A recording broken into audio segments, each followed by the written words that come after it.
The sound of Nia's violin filled the small room, her fingers gliding over the strings with a precision that only someone who had practiced for hours could achieve. Yet, the sharp, mocking laughter from the other side of the classroom shattered the moment. Seriously? A blind girl playing the violin? The words were laced with ridicule, and Nia felt them cut through her like a blade. She didn't need to see who had spoken to know the tone. It was Daniel, the popular guy in class, always surrounded by friends, always ready to laugh at someone's expense. She paused, letting the violin rest in her lap, and took a deep breath. Her fingers trembled slightly.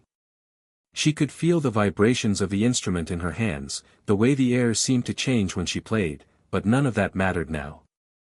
The moment was lost.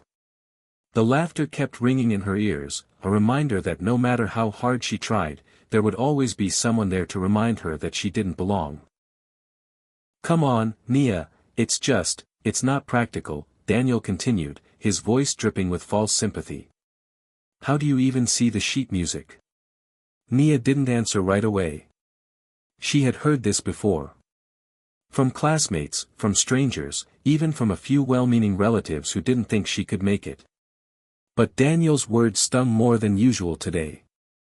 Maybe it was because of the moment that had just passed, her small victory in finally playing a difficult piece that she'd been practicing for weeks. She'd felt it in her bones, in the way the bow moved, in the perfect alignment of her fingers. She had done it. But all of it had been erased in an instant by someone who didn't understand, who didn't care to. "Don't listen to them, Nia," a soft voice interrupted.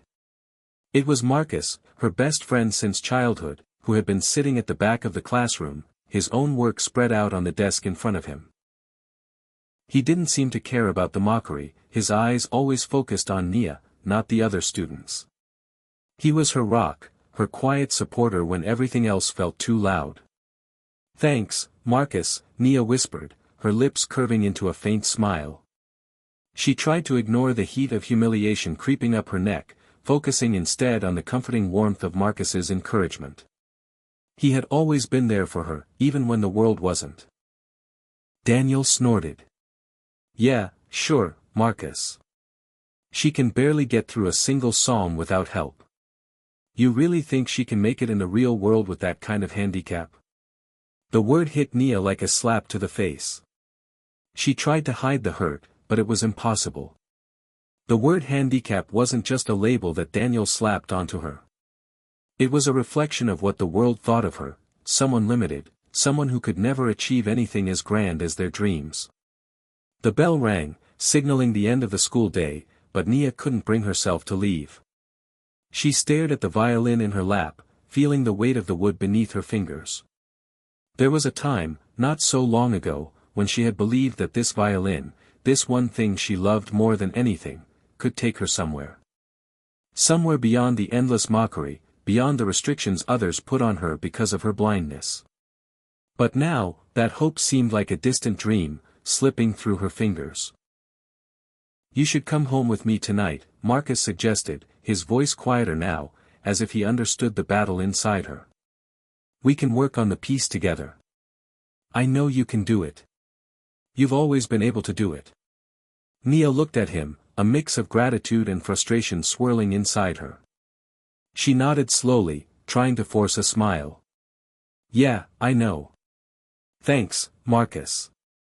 As they left the classroom together, Nia's mind continued to replay the words that Daniel had thrown at her.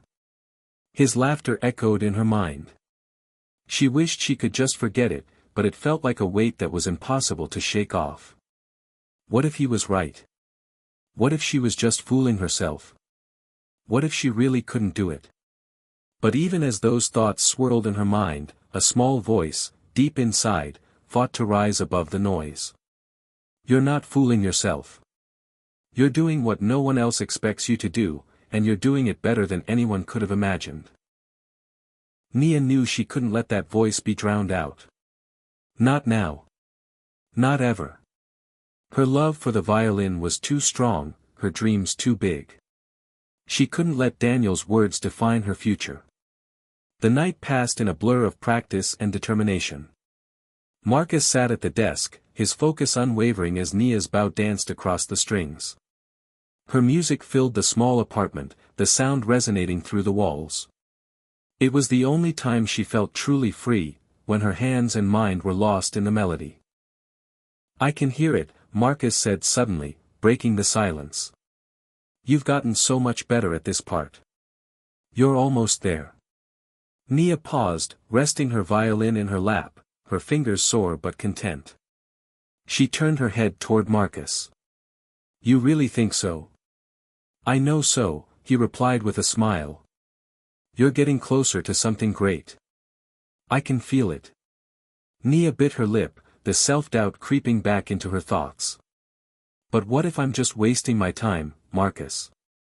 What if all of this, it's never going to happen for me?"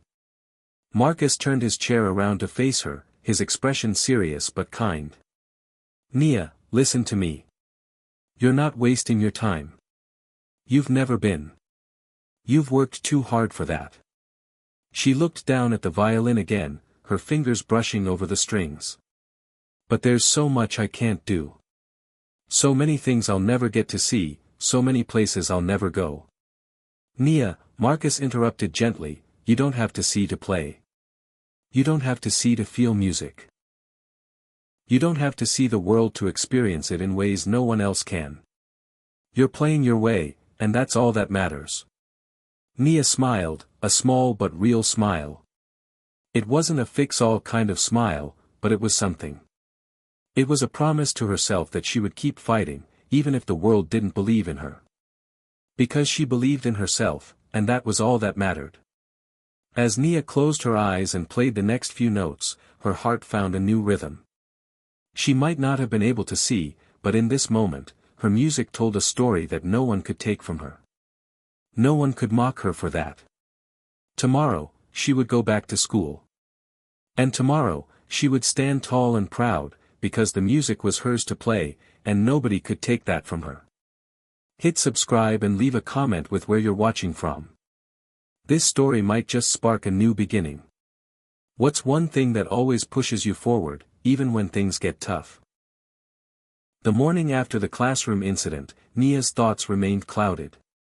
She walked to school, her cane tapping rhythmically against the pavement, but her mind was far away, replaying Daniel's words.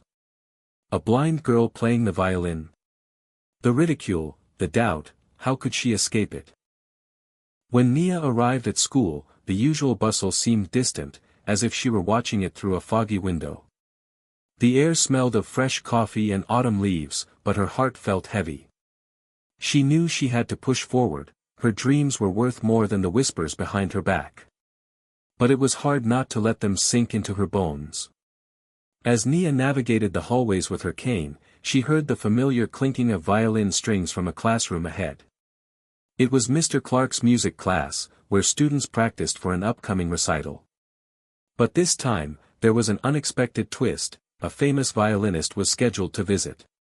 Ethan Blackwell, the world-renowned violinist, was going to be observing the students, and rumor had it that he would perform a piece or two to inspire them. Nia had heard of Ethan Blackwell all her life. His talent was legendary. He had been a prodigy from a young age, and now he was one of the most celebrated violinists in the world. His performances were sold out in concert halls around the globe. Everyone in the school was buzzing with excitement. Everyone except Nia. She wasn't sure why, but the thought of meeting him made her nervous. Perhaps it was his reputation, his excellence, his expectations. But as she walked into the classroom, she reminded herself that she had worked too hard to let someone's fame intimidate her. She wasn't about to let anyone's expectations define her. The room was buzzing with anticipation. Ethan Blackwell stood at the front, his tall, handsome figure easily drawing attention. His perfectly groomed appearance, black suit, and flawless posture made him seem untouchable. A few students whispered excitedly, giggling about how handsome he was, while others adjusted their instruments nervously. Nia couldn't see his face, but she could hear the subtle confidence in his voice as he spoke to the class. "Good morning, everyone," Ethan's deep voice rang out, steady and commanding. I'm here today to listen to your performances and offer some advice. But before we begin, I'll play a short piece for you all. Something to set the tone. The students fell silent, their eyes glued to him. Nia could feel the shift in the room. It was a collective breath, a shared moment of awe. The violinist raised his bow, and the room was filled with the sweet, commanding sound of his playing. His fingers danced across the strings effortlessly, his music both powerful and graceful. Nia closed her eyes and let the sound wash over her. It was as if the music came from some distant, unreachable place, so perfect, so controlled, so unlike anything she had ever felt in her own practice. When the piece ended, the room erupted in applause. Ethan Blackwell stood tall, waiting for the noise to subside. He gave a small, confident smile, as if he were accustomed to this kind of reception. "Now," he said, his voice carrying easily across the room, "I'd like to hear from a few of you. Let's see if you can match the level of performance I've just shown you." Nia's heart skipped. Her palms felt clammy, and her grip tightened around her cane. She wanted to hide. She wanted to leave before she embarrassed herself. Her mind raced. What if I perform terribly?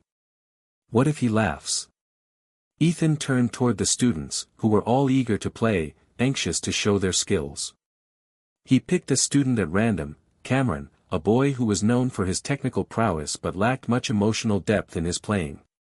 As Cameron started his performance, Nia couldn't help but compare.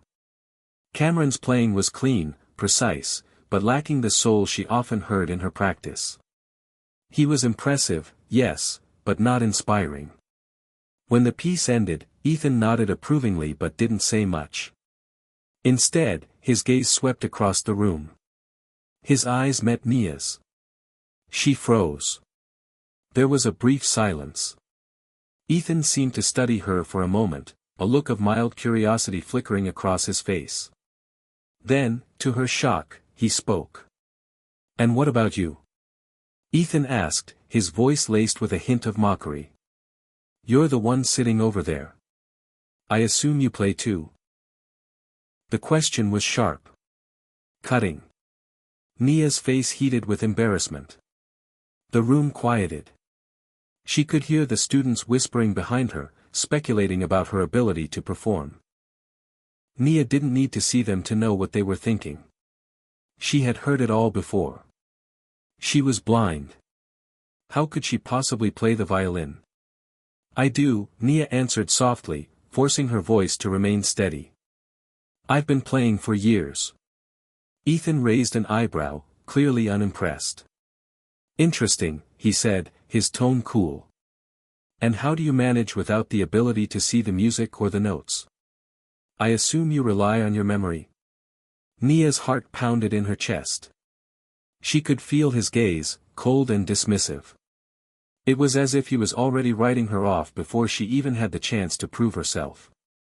"Yes," she said, keeping her tone as calm as possible.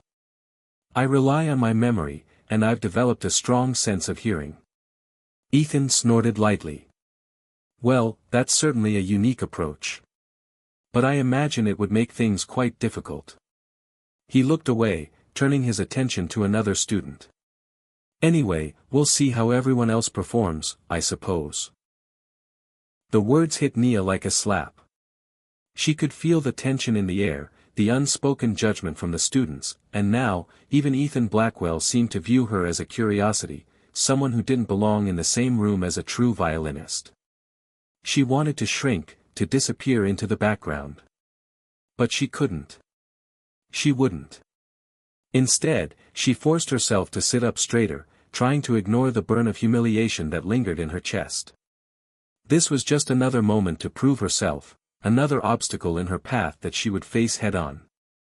She had been overcoming obstacles all her life. This was no different. But deep down, a small voice whispered, "What if he's right? What if you can't do it?"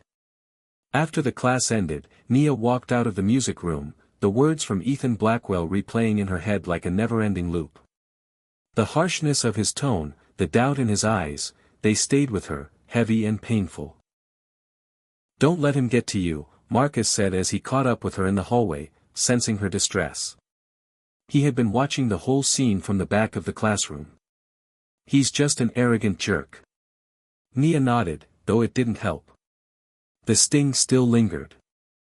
I know, she said quietly, her voice thick with emotion. But, what if he's right, Marcus? What if I can't really do this? Marcus put a hand on her shoulder. You can do this. You've already proved that to everyone, especially to yourself. Don't let someone else's arrogance cloud what you know you're capable of. I believe in you, Nia. Nia took a deep breath. Marcus's words gave her some comfort, but the weight of Ethan's mockery still pressed heavily on her. She didn't know how, but she was determined to prove him wrong. The doubt was there, yes, but so was her resilience. And she wasn't about to let Ethan Blackwell, or anyone, define her future. Tomorrow, she would practice harder. Tomorrow, she would show them all what a blind girl could do with a violin in her hands. The day after Ethan Blackwell's visit, Nia felt like she was living in a fog. The hallway chatter, the laughter, the seemingly effortless conversations that everyone else was having, it all felt like a distant hum. She could hear it, but it didn't quite reach her. It was as if the world was spinning just out of her reach. Her mind kept returning to Ethan's dismissive tone, the way he had practically written her off before she could even lift her bow. What did he really mean by that comment? Was it just casual criticism, or was it something deeper, a sign that she truly didn't belong in this world of music? Don't worry about him, Nia, Marcus reassured her, as they walked to their next class together. He could see the uncertainty in her eyes, even if she tried to hide it. Some people have no idea what they're talking about. But Nia wasn't so sure. Ethan Blackwell was a world-class violinist, a name everyone knew. How could someone like him not see her potential? She had worked so hard, faced every obstacle thrown at her, yet it felt like none of it mattered when someone like Ethan stood in the room. She tried to push the thoughts aside as she made her way to her next class, but the nagging voice in her head wouldn't let her rest. It only grew louder. What if I'm not good enough? What if I'm only fooling myself? By the time lunch rolled around, Nia had barely eaten anything. She sat at her usual spot in the cafeteria, her tray of food untouched as she picked at her salad. The table was filled with students, but she felt as if she were sitting in a bubble, separated from everyone else. The noise around her felt muffled, distant. Still thinking about yesterday? Marcus asked, sitting down across from her. He had a concerned look on his face, but Nia didn't feel like talking. Yeah, she sighed, pushing her food aside. I don't know. I just can't shake it. The way he looked at me, like I was some sort of, I don't know, charity case. Marcus frowned. I told you, don't let him get in your head. The guy's probably been playing violin his whole life. Maybe he just can't understand how someone can do it differently. It's not your fault. Nia nodded, but the doubts lingered, gnawing at her. She had always known that people would doubt her, but this felt different. Ethan wasn't just a random stranger, he was an expert, a professional. And he had just told her, without saying it outright, that her method was flawed. That she would never measure up. The bell rang, signaling the end of lunch. Nia gathered her things, Marcus walking beside her, but her mind was already elsewhere. She knew that if she wanted to prove Ethan wrong, she had to do something drastic. She had to show him, and the world, that she could play at his level. That she wasn't just some blind girl with a violin, but a musician in her own right. That night, Nia threw herself into her practice with a determination she had never felt before. Her fingers moved across the strings with intensity, the bow flying over the instrument as she played with everything she had. It wasn't just about mastering the pieces anymore. It was about proving to herself and to everyone else that she belonged. Marcus had been by her side, as always, offering suggestions and feedback, but Nia could tell that tonight was different. He could feel the raw energy in her playing. It wasn't just technical, it was emotional. It was like she was putting every ounce of her doubt, every ounce of her pain, into the music. "You're playing differently," Marcus said after a while, pausing in the middle of his notes. "You're more intense. It's like you're fighting something." "I am," Nia said, her voice quiet but resolute. "I'm fighting this feeling that I'm not enough. That no matter how hard I try, I'll never be good enough. I'm not just trying to play the violin anymore. I'm trying to prove that I can do this. That I'm capable of more than anyone thinks I am." Marcus didn't say anything for a moment, letting the weight of her words hang in the air. Then, he nodded. "You're not just playing for yourself anymore, are you?" Nia paused, her bow hovering over the strings. "No. I'm playing for all the people who said I couldn't. For everyone who ever doubted me." Her fingers tightened around the bow, and she began to play again, the notes flowing with newfound power. Every movement of her hands, every shift in the melody, seemed to reflect the battle inside her. She wasn't just playing music anymore. She was playing for her life, for her dreams, for the future she wanted to carve out for herself. But as the night went on, the doubt still crept in. What if I'm not enough? The question echoed in her mind like a broken record, but she refused to let it win. She couldn't let it win. The following day, the school was buzzing with excitement again. Word had gotten around that Ethan Blackwell was coming back for another round of performances, and he would be choosing a few students to play for him privately. It was a rare opportunity, one that only the best violinists in the school would have a chance to earn. Nia's heart raced as she walked into the music room. The moment she stepped inside, she could feel the tension in the air. Every student was poised, every eye fixed on Ethan, who stood at the front of the room with a clipboard, scribbling down notes. "All right, let's get started," Ethan said, his voice cutting through the silence. "I'm going to listen to a few more performances today. Afterward, I'll choose a handful of you to play for me privately. Let's see who's really ready to take it to the next level." Nia took a deep breath. She wasn't sure she was ready, but she was going to give it everything she had. This was her chance. This was her moment. Ethan scanned the room, his gaze briefly landing on her. It was as if he was sizing her up, measuring her before even hearing a note. "Nia," he called, his tone casual, almost indifferent. "Let's see what you've got." The room fell completely silent. All eyes were on her. She felt the weight of their gazes pressing down on her, but she didn't flinch. She couldn't. This was her time. She stood up, walking to the front of the room with the confidence that she had gained through months of practice. She could feel the violin in her hands, the familiar weight of it grounding her. She adjusted her grip and positioned the bow. Then, with a steady breath, she began. The first note she played was clear and strong, the sound cutting through the tension in the room like a knife. Her fingers moved with purpose, each one finding its place on the fingerboard as she wove through the piece she had been practicing.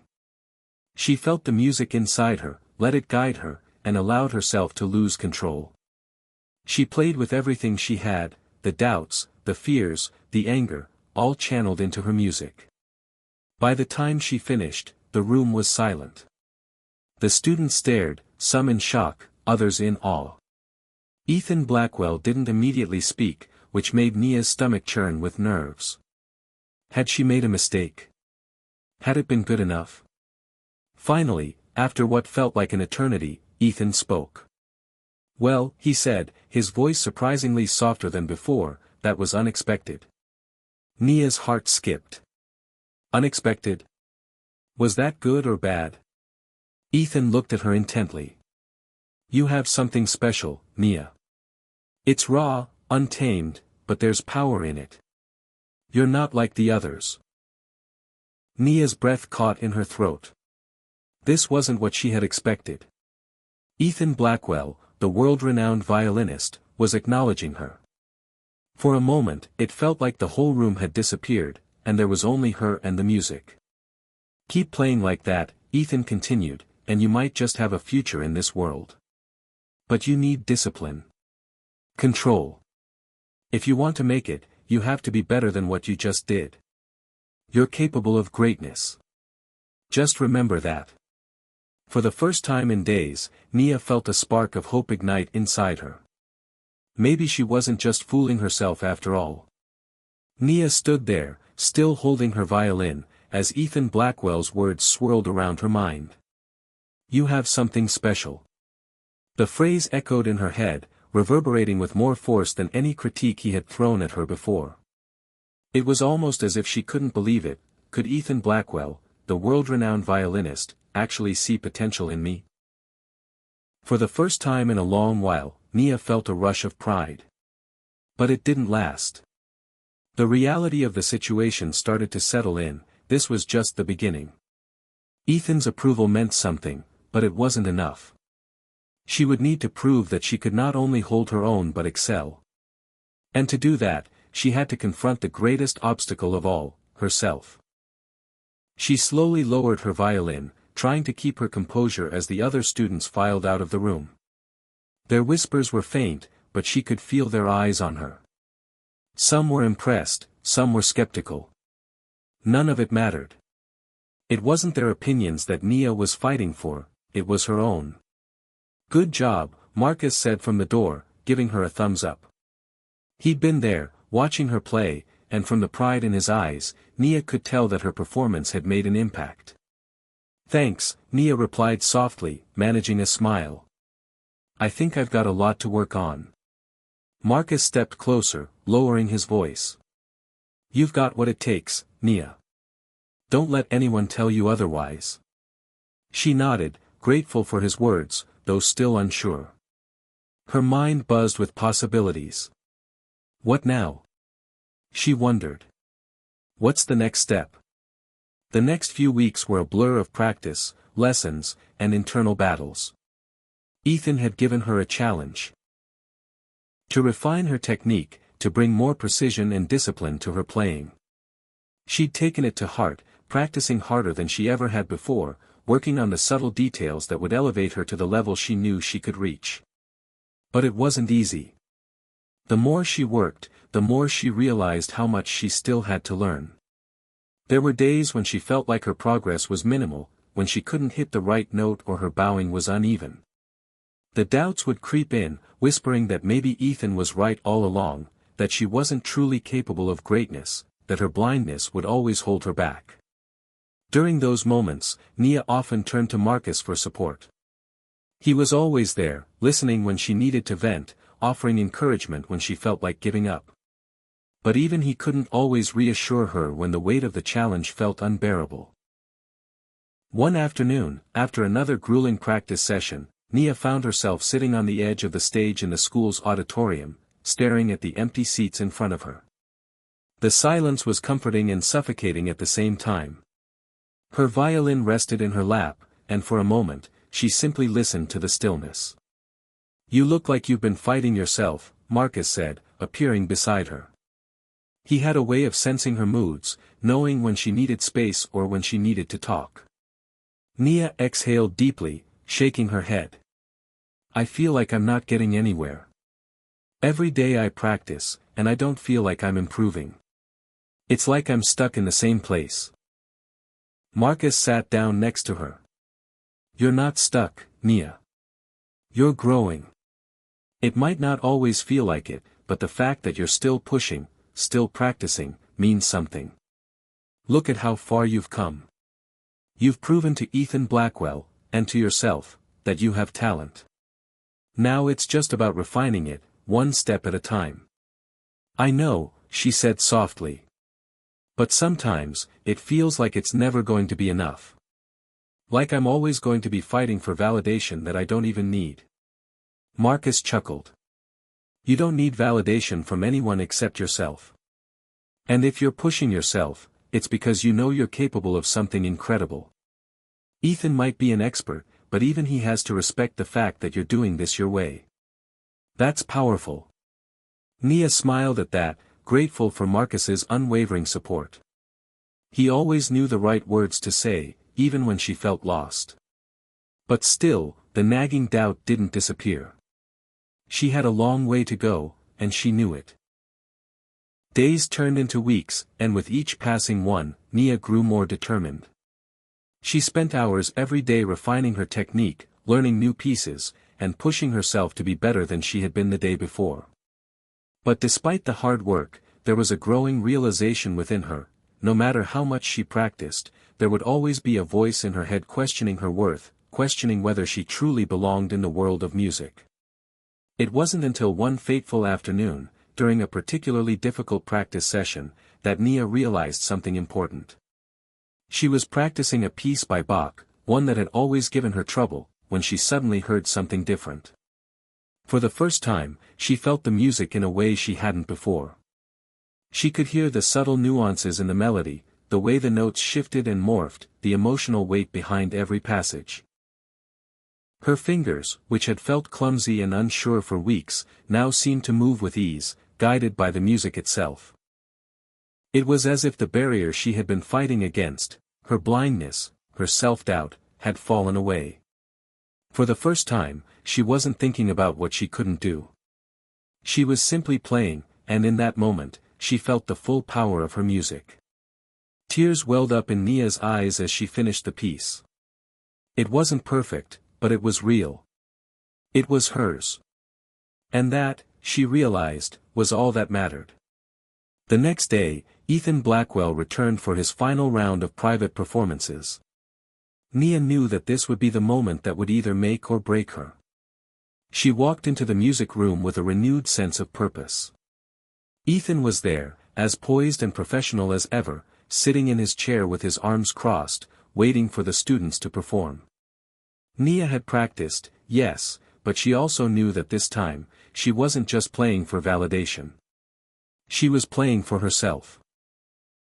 When it was her turn, she walked confidently to the front of the room, her violin resting comfortably in her hands. She could feel the eyes of her classmates on her, the weight of their expectations pressing in, but this time it didn't matter.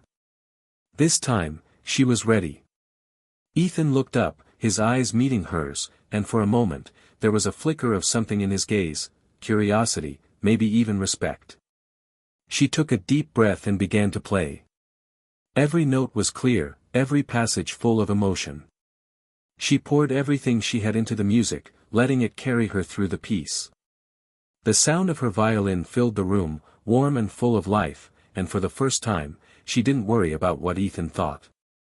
She didn't worry about the perfection of her playing. She just played. When she finished, the room was completely silent. Ethan didn't speak immediately, which made her heart race. But then, to her surprise, he stood up and began to clap. "Bravo, Nia," he said, his voice genuine. "That was something else. You've taken your playing to a whole new level. I'm impressed." Nia couldn't believe it. Ethan Blackwell, was impressed with her. But even as the words sank in, Nia realized something even more important: she wasn't seeking approval anymore. She had found her voice. And that was the only validation she needed. The applause still echoed in Nia's mind long after the performance was over. She had played with everything she had, her heart, her soul, and all the hours of doubt and practice she had endured. Ethan Blackwell's words rang in her ears, each one more meaningful than the last. "I'm impressed." To be seen by him, to be recognized for something that came so deeply from within her, it was a moment she had been dreaming about since she first picked up the violin. But it didn't stop there. As she stepped down from the stage, Marcus was waiting for her by the door, a wide grin on his face. He had been there for every practice, every tear, every triumph, and now, he was smiling like he had just won the lottery. "You did it!" Marcus exclaimed, his voice brimming with excitement. I think I did," Nia said, still trying to process the feeling of accomplishment that seemed to swirl around her.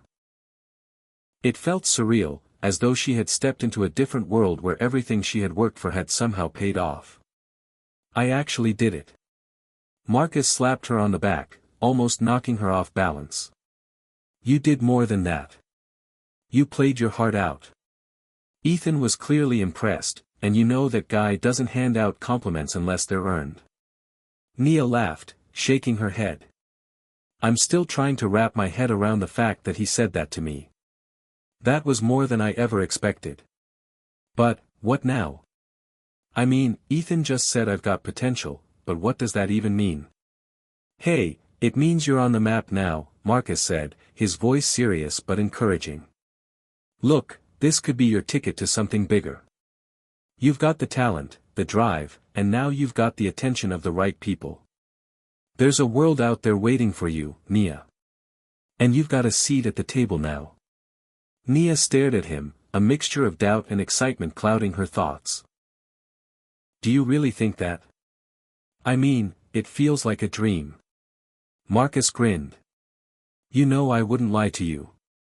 You've got something special, and it's about time the world sees that. Despite the support, Nia couldn't ignore the lingering uncertainty in her mind. She had spent so much of her life doubting herself, trying to prove her worth, that it felt almost impossible to fully accept that she had made it this far. Could she really carve a path in this competitive world of classical music? Could she sustain the momentum she had now built? Later that week, Nia found herself in a meeting with Ethan Blackwell, an opportunity she hadn't even imagined 2 weeks ago. The private session was not just a casual follow-up to her performance, it was an invitation to something much bigger.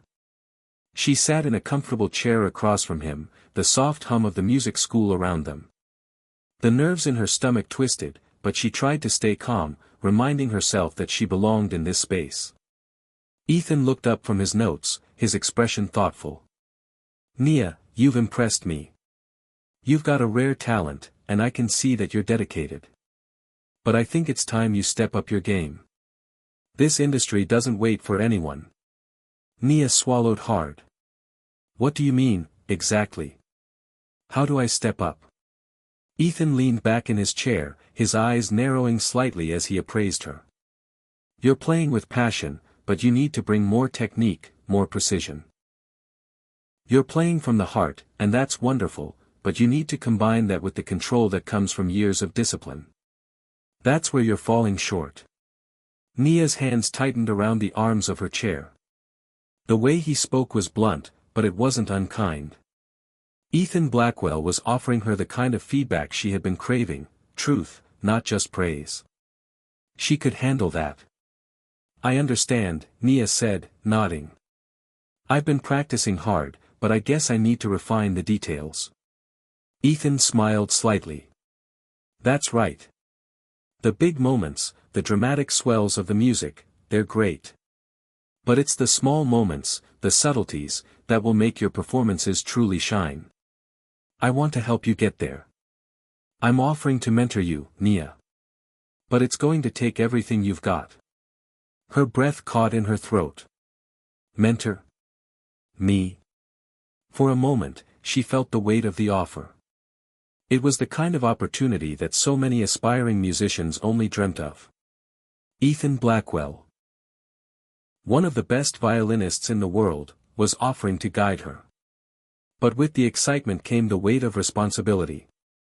Nia had spent so many years trying to prove herself. Now, the challenge was different. It wasn't about proving she was good enough to be in the room, it was about living up to the expectations of someone like Ethan. It was about pushing herself even further than she had before. I'll do it, Nia said, her voice firm with resolve. I'll take everything you've got. I won't let you down. Ethan's eyes gleamed with approval. That's what I like to hear. But understand this path won't be easy. You'll have to make sacrifices. There will be times when you question everything. But if you truly want to make it, you have to be willing to give your all. Nia nodded, her heart racing with a mixture of excitement and fear. This was the path she had wanted, the path she had dreamed of since she first touched a violin. But now, the journey was real. The stakes were higher, and so were the expectations. As she left the meeting, Nia felt a whirlwind of emotions, fear, excitement, doubt, but most of all, determination. She had been given a chance, an opportunity that many would die for. And she wasn't going to waste it. The following weeks were a blur of rigorous practice and personal growth. Ethan's mentorship was as demanding as it was rewarding. He pushed her harder than she had ever been pushed before. She spent hours refining her technique, learning the fine details of bowing, fingering, and posture that could elevate her playing to a professional level. Every day, she played through the pieces Ethan assigned, focusing on the smallest details. When she made progress, Ethan was quick to praise her, but when she faltered, he made sure she understood the reason behind her mistakes. At times, the journey felt overwhelming. There were moments when Nia wanted to give up, to throw in the towel and accept that she would never be perfect. But each time, she reminded herself of why she was doing this. She wasn't just playing for the world's approval, she was playing for herself.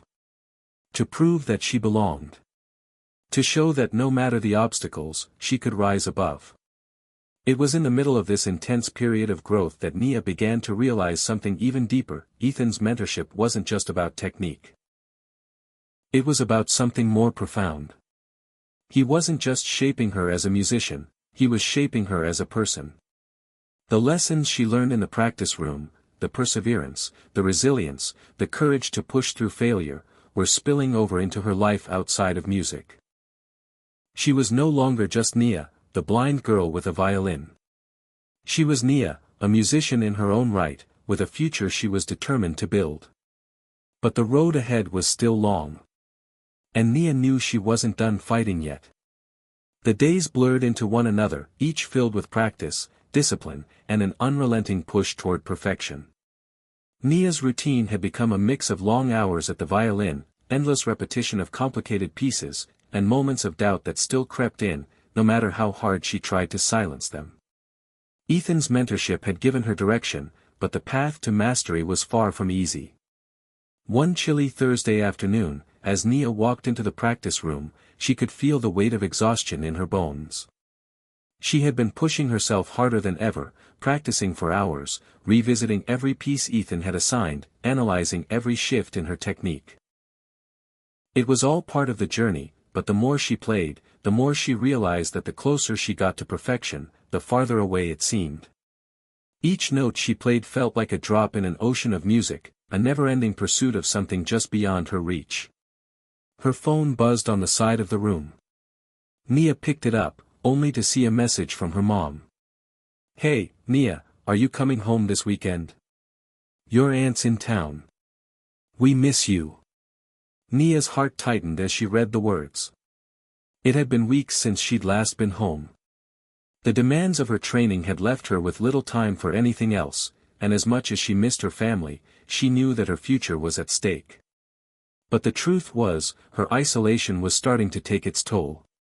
There had been days when she found herself wondering if the sacrifices she was making, hours spent alone in the practice room, away from the people who loved her, were worth it. The loneliness, the pressure to succeed, and the fear of failure all weighed heavily on her. She sighed and typed a quick response to her mom. "I really want to, but I can't this weekend. I'm working on some pieces for Ethan. I'll come home soon, I promise." She set her phone back down and returned to the violin, but her mind was elsewhere. Her family, the familiar comfort of home, was calling to her, but she knew that the path she had chosen demanded sacrifices. She couldn't afford distractions, not now, not when she was so close to something big. The sound of footsteps interrupted her thoughts. Marcus entered the practice room, his expression unusually serious. "You okay?" he asked, eyeing her with concern. Nia gave him a tight smile, trying to mask the fatigue she felt. "Yeah, just working through some things." Marcus stepped closer, tilting his head as he studied her. "You look exhausted, Nia. You're pushing yourself too hard. When was the last time you took a break?" Nia shrugged, her fingers instinctively running along the strings of her violin. "I don't have time to take breaks. I've got to get this right. Ethan's counting on me." Marcus crossed his arms, his tone softening. "Look, I get it. Ethan's a big deal. But so are you. You don't have to carry the weight of the world on your shoulders. You've already proven you've got what it takes. You're not doing this for anyone else but you. Nia's hands stopped moving. His words struck her harder than she expected. For me. It was something she hadn't thought about in a long time. She had been so consumed by the desire to impress Ethan, to prove that her blindness didn't define her, that she had lost sight of why she started playing music in the first place. Music was always about her, about expressing her soul, about creating something beautiful. But now, it felt more like a race, a relentless pursuit of approval. I don't know how to stop, Marcus, she admitted, her voice barely above a whisper. If I stop, what if I lose everything? What if I'm not good enough? Marcus shook his head, his expression a mix of frustration and sympathy. Nia, you're more than enough. But if you keep pushing yourself this hard without taking care of yourself, you'll burn out. That's not what anyone wants, especially not Ethan. His words lingered in the air, and for the first time in weeks, Nia allowed herself to think about something other than perfection. She had been so focused on reaching a goal that she had forgotten to live in the moment. But the price of success was starting to feel too high, she was losing herself in the process. I don't know what to do, she confessed, her voice cracking with emotion. I've worked so hard to get here, and now that I'm here, I feel like I'm falling apart.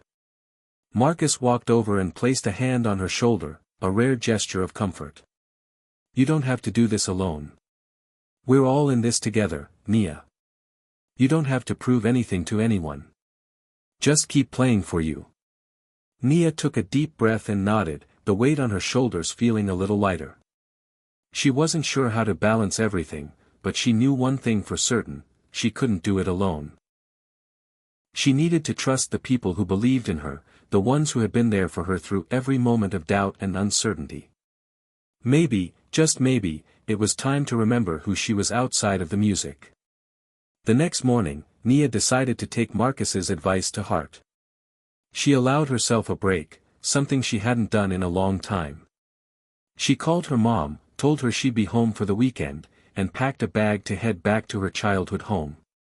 As the bus rumbled down the highway, Nia closed her eyes and leaned her head back against the seat, letting the sounds of the world outside fade into a gentle hum. She hadn't realized how much she needed this, how much she needed the comfort of home, the laughter of her family, and the reminder that there was more to life than the pursuit of perfection. When she arrived at her house, her mom was waiting for her at the door with a wide smile. "There's my girl," she said, pulling her into a warm hug. For the first time in what felt like forever, Nia allowed herself to relax, to just be a daughter, a sister, and a friend, not a violinist chasing a dream. The weekend passed in a blur of family dinners, long talks with her mom, and laughter that filled the air like a healing balm. It was exactly what Nia needed, time to recharge, to remember why she started this journey, and to reconnect with the people who had always supported her. But as she boarded the bus back to school on Sunday evening, something had shifted inside of her. She wasn't just the girl who had to prove herself anymore. She was Nia, someone worthy of success not because of what she could achieve, but because of who she was, imperfections and all. The road ahead was still uncertain, but for the first time in a long time, Nia felt ready to walk it with her head held high. The week after Nia returned from her brief respite at home felt different. Her time with her family had rekindled something deep within her, a sense of balance she hadn't realized she was missing. The pressure of constantly striving for perfection had clouded her purpose, but now, there was clarity. She was doing this for herself. For the love of music. For the joy of creating something beautiful. Nia's days were still filled with long hours of practice, but she found herself enjoying it more. There was a sense of peace now when she played, a freedom she had longed for. She no longer felt weighed down by the relentless pursuit of approval. Instead, she focused on the music itself, the emotions it stirred, the power it had to connect with people. The violin became an extension of her heart, and every note she played was a conversation between her soul and the world. But just as Nia began to feel comfortable with this new sense of balance, an unexpected call came, one that would change everything. It was a Thursday afternoon when her phone buzzed with an unknown number. She answered it absently, expecting it to be some form of spam, but the voice on the other end made her sit up straighter. "Hello, is this Nia Thomas?" the voice asked, deep and familiar. "Yes, this is Nia." "Who is this?" Nia asked, curiosity piqued. "This is Danielle Rivas, the director of the upcoming New York Youth Symphony's gala concert. I've heard great things about your performance at the recent recital hosted by Ethan Blackwell. We'd love to invite you to perform at the gala as a featured soloist." Nia's heart skipped a beat. The New York Youth Symphony. Her mind raced, and her first instinct was to pinch herself. She couldn't believe what she was hearing. I'm sorry, I think there's some mistake," Nia stammered, trying to grasp the magnitude of the situation. "You're asking me to perform at the gala? As a soloist?" Danielle Rivas chuckled, a sound that was both warm and professional. "Yes, Nia, that's right. We've been following your progress, and we believe you've got the potential to do something truly special.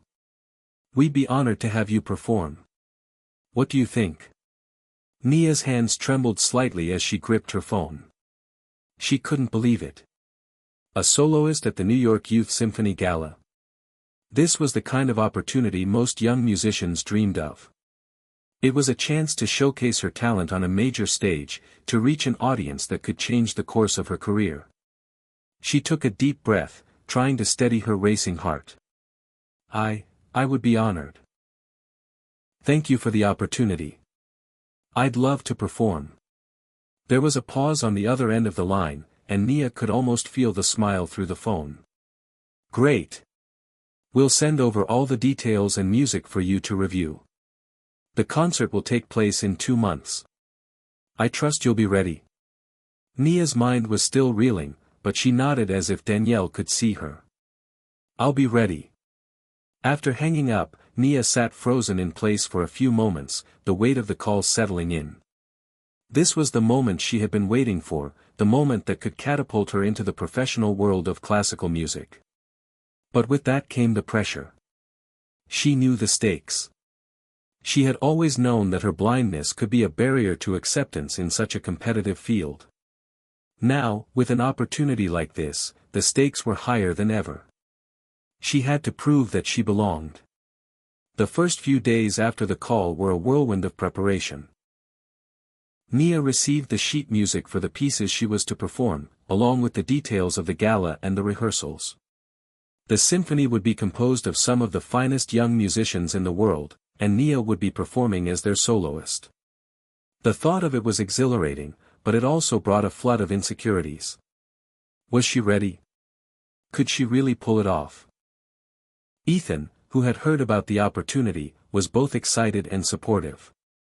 He gave her the encouragement she needed to face the challenge head-on, but he also reminded her of the level of commitment and discipline it would take. "I believe in you, Nia," Ethan told her one afternoon as they worked through the piece she would perform. "You've come so far, but this is where it gets real. It's not just about playing the right notes anymore. It's about owning the stage.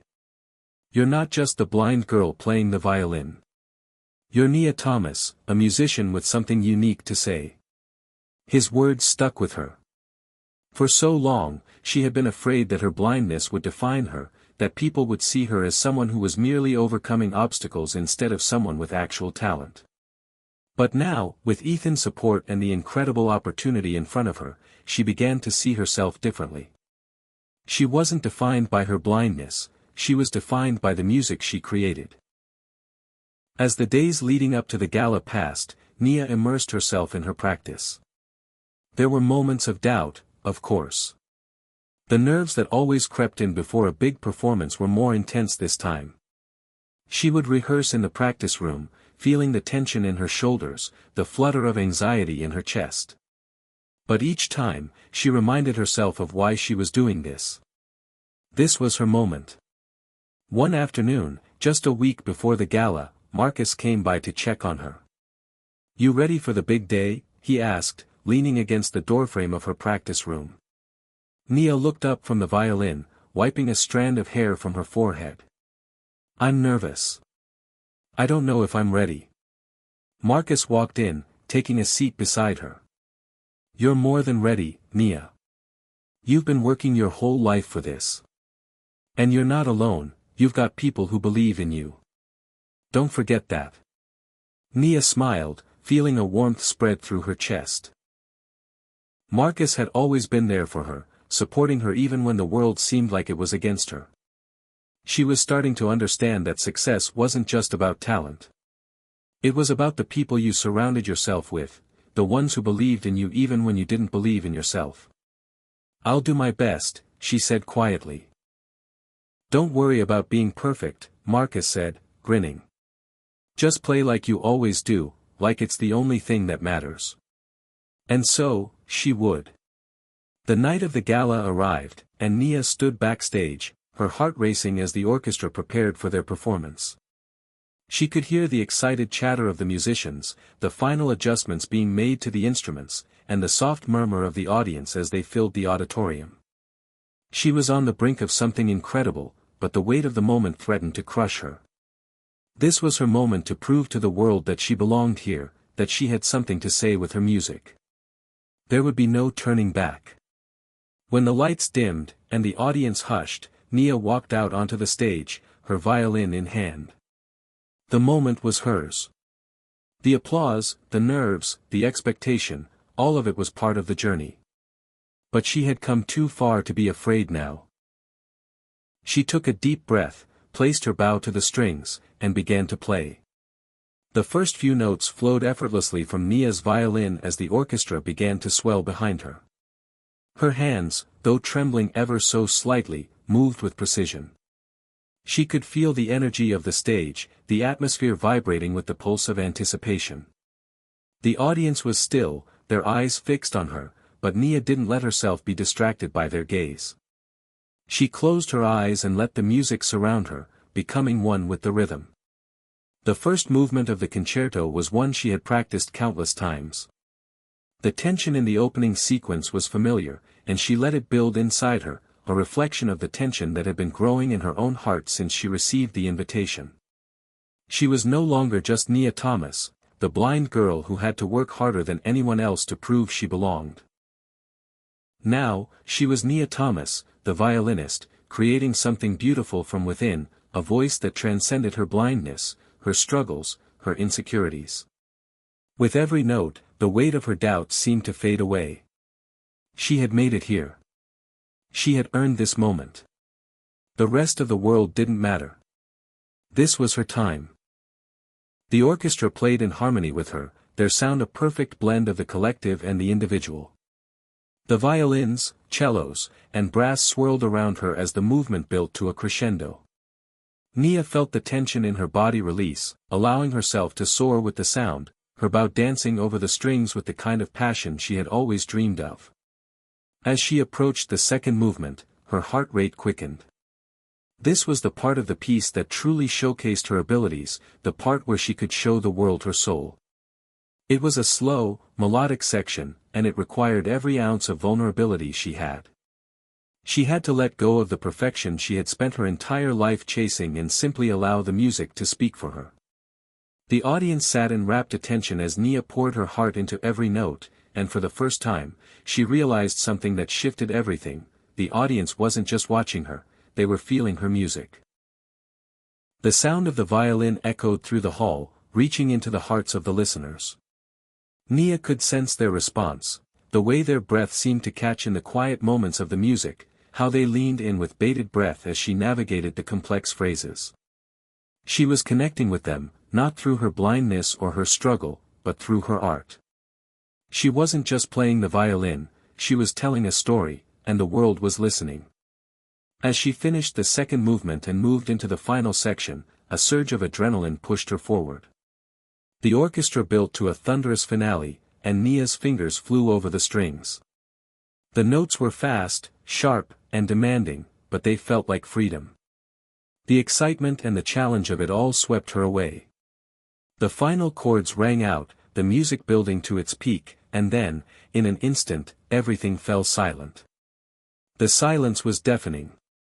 The kind of silence that told you that something monumental had just happened. The kind of silence that came only after a performance that had left the audience breathless, suspended in time. Then, as if on cue, the applause erupted. Nia stood there, her hands still on her violin, her heart pounding in her chest. It took a moment for her to register the magnitude of what had just happened.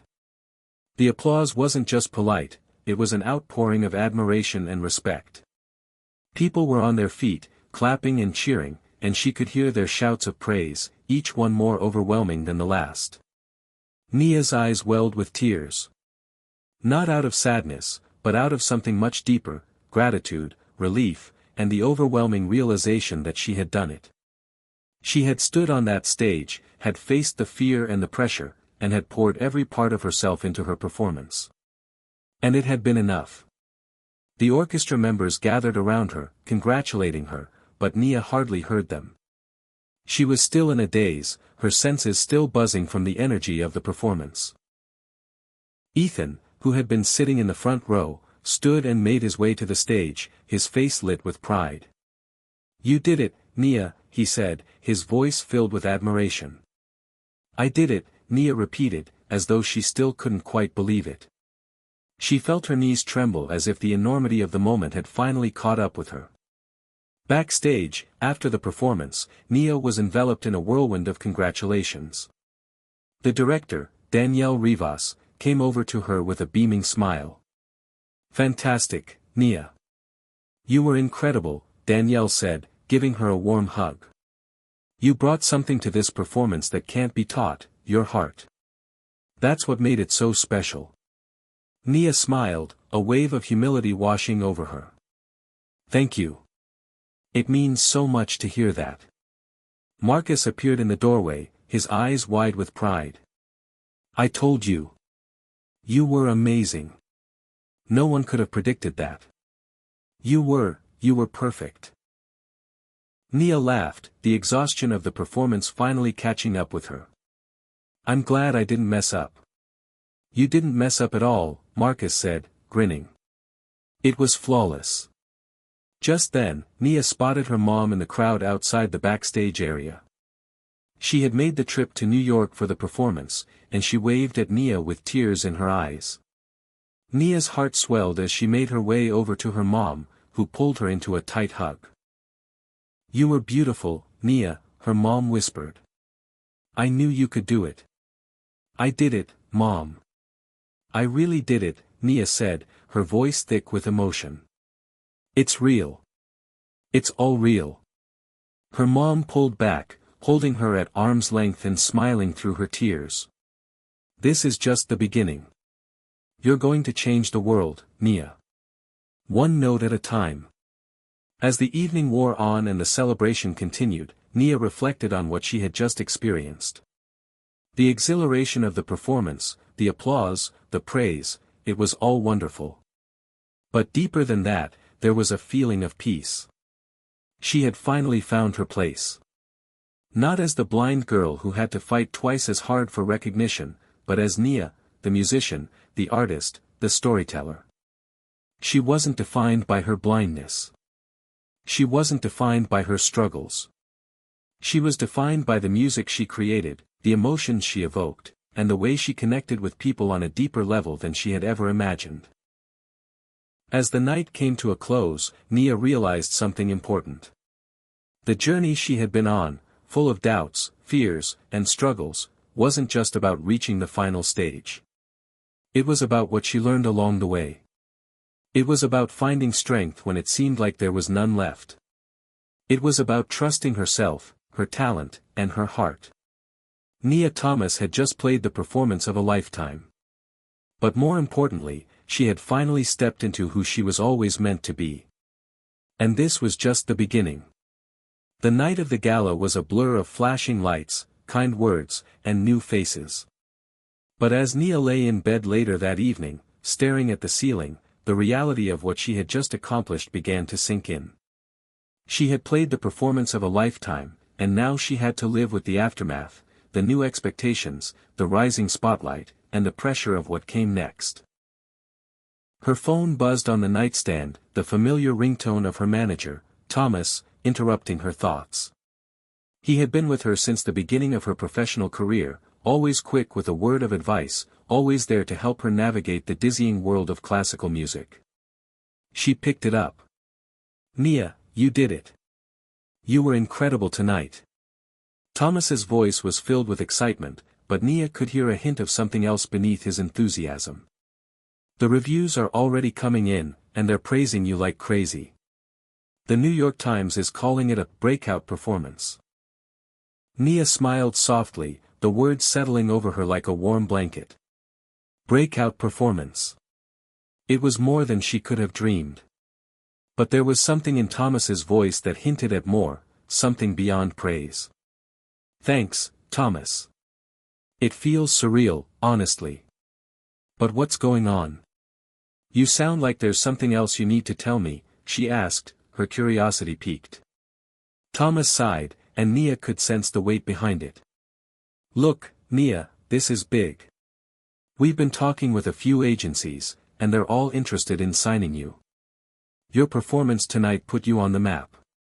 This could be the beginning of something huge for your career. They want to take you on a world tour. It's everything you've ever worked for. I don't want to rush you, but you need to think about the next step. These opportunities aren't going to wait around." Nia sat up in bed, the exhaustion from the performance fading into a sharper focus. A world tour. She had always imagined it, of course, but to hear it spoken so plainly, as if it was the next logical step in her career, was almost too overwhelming to process. "A world tour," she repeated, her voice almost a whisper. "Yeah, and that's just the start," Thomas continued, his voice growing more animated. "Record labels want to meet with you. There's talk about a solo album, an international collaboration with some big names in classical music. The sky's the limit, Nia. But I need to know if you're ready to take the leap." She was silent for a moment, the weight of his words settling in. A world tour. International collaborations. A solo album. She had always dreamt of those things, but now that they were within her reach, she felt a strange mix of excitement and fear. Was she ready? Did she want this? Nia started, but her voice faltered. "I don't know. It's all happening so fast." Thomas's voice softened, his tone more understanding now. "I get it. It's a lot to process. But, Nia, you've spent your life preparing for this. You've worked harder than anyone. This is your time." "I know," Nia said quietly, her fingers running over the edge of the blanket, seeking comfort in the familiar. "But what if I'm not ready? What if I can't handle it?" "Nia, you already handled it tonight. You've always been ready. This is just the next step. The next chapter," Thomas reassured her. "But you need to decide. It's your life, your career. I'm here to help, but ultimately, it's up to you." The words hung in the air between them. Nia had always been in control of her music, of her performances.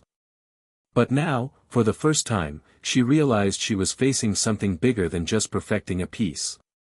She was facing the rest of her life, her future as an artist. The pressure was immense, and it wasn't just the weight of her own expectations, it was the expectations of the world. She closed her eyes, letting the silence fill her mind. Was this the life she wanted? Was this the life she had been dreaming of, or was it just another thing to fear, another place to hide from? "I need some time to think about it," Nia said after a pause. "Take all the time you need, but don't let this slip away. The offer's big, and it won't wait forever," Thomas said before ending the call. The next day, Nia woke up with the soft glow of sunlight filtering through the curtains. Her room was quiet, and for a moment, the events of the previous night felt like a distant memory. Until she reached for her phone and saw a barrage of messages and missed calls. The buzz from her performance was palpable, and it felt as if the entire world was watching her. But as the day passed, Nia couldn't shake the feeling that something was off. She had always thrived in the quiet of her practice room, in the solitary pursuit of her music. But now, with the world suddenly looking at her, she felt exposed. The weight of expectations, the responsibility of living up to her newfound fame, was suffocating. Her phone buzzed again, this time with a text from Ethan. "Hey, Nia. Just wanted to say again how proud I am of you. I know you're probably overwhelmed, but you deserve every bit of success coming your way. When you get a chance, let's grab coffee. I want to talk to you about some things." Nia smiled, feeling a wave of warmth at Ethan's words. She had always appreciated how grounded he kept her. Unlike the swirling chaos of the classical music world, Ethan had always been a constant, someone who saw her for who she truly was, not just the musician on stage. She quickly texted back. "I'm definitely overwhelmed, but I'd love to meet. Let's talk soon." Later that afternoon, Nia met Ethan at a quiet cafe in the city. As soon as she saw him, she felt a sense of relief, as though his presence was a grounding force in her world of uncertainty. Ethan was sitting at a table near the back, sipping on coffee, looking casual but composed, just like he always did. "You okay?" Ethan asked when she sat down, his brow furrowed in concern. "You seem a little distant." Nia sighed, pushing her hair behind her ear. "I don't know, Ethan. I'm still processing everything. The world tour, the record deals. It's all happening so fast. I'm not sure I'm ready for all of this." Ethan studied her for a moment, then reached across the table, giving her hand a gentle squeeze. "You don't have to do everything at once. I know you've been dreaming of this moment your whole life, but you don't have to live it all today. Take it one step at a time." "I'm scared," Nia admitted, her voice low. "What if I fail? What if I can't keep up with everything that's being asked of me?" "You're not alone in this," Ethan said, his tone firm. "You've got people who care about you, who want to see you succeed. You've already proved to the world that you're capable of handling anything. But you need to decide what you want, Nia. Don't let the pressure of others' expectations define your path. You get to choose." Nia looked down at her hands, the weight of his words sinking in. Ethan was right. She had spent so long trying to meet other people's expectations, her parents, her teachers, the world's, that she had forgotten to listen to her own heart. "What if I just take a break? Focus on the music I want to play, without the distractions?" she asked, her voice quiet but determined. Ethan smiled, nodding. "That sounds like a plan. The music will still be there, Nia. It always will be. But you need to make sure you're doing this for the right reasons, because you love it." Nia smiled, feeling a sense of peace begin to settle over her. She didn't have to have it all figured out right away. She could take things one step at a time, trusting herself and the music. Everything would fall into place, in time. For the first time in a long while, Nia felt like she could breathe. The days that followed were a whirlwind of phone calls, meetings, and an overwhelming flood of opportunities. Every time Nia checked her phone, there were more messages, more people vying for her attention, more decisions to be made. Yet, despite the chaos, something inside her felt quieter than it had in weeks. She had decided to take a step back, to breathe and allow herself the space to make the right choice, not just for her career, but for her soul. The morning after her conversation with Ethan, Nia woke up with a sense of clarity that had eluded her in the past few days. Her mind felt sharper, less clouded. The pressure was still there, but she no longer felt as though it were closing in on her. She realized that she needed to find a balance between the demands of her career and the peace she had worked so hard to cultivate through her music. That morning, as the sunlight poured through the windows of her apartment, Nia sat down with her violin, her fingers lightly touching the strings. She began to play a simple scale, one she had practiced countless times, but this time it felt different. The notes were clear and pure, each one resonating with a new sense of purpose. Later that afternoon, Nia met Ethan at their usual cafe. It had become their spot, a place of quiet comfort where they could talk without the distractions of the world around them. When she arrived, Ethan was already there, seated at a table near the window, staring out at the bustling street below. He looked up as she approached, giving her a warm smile. "How's the morning been?" he asked as she sat down across from him. "Better," Nia replied, pushing her sunglasses to the top of her head. "I think I'm starting to figure things out. I've been practicing a lot, just playing what feels right." "That's great," Ethan said, his eyes lighting up. "So, you're feeling more settled now?"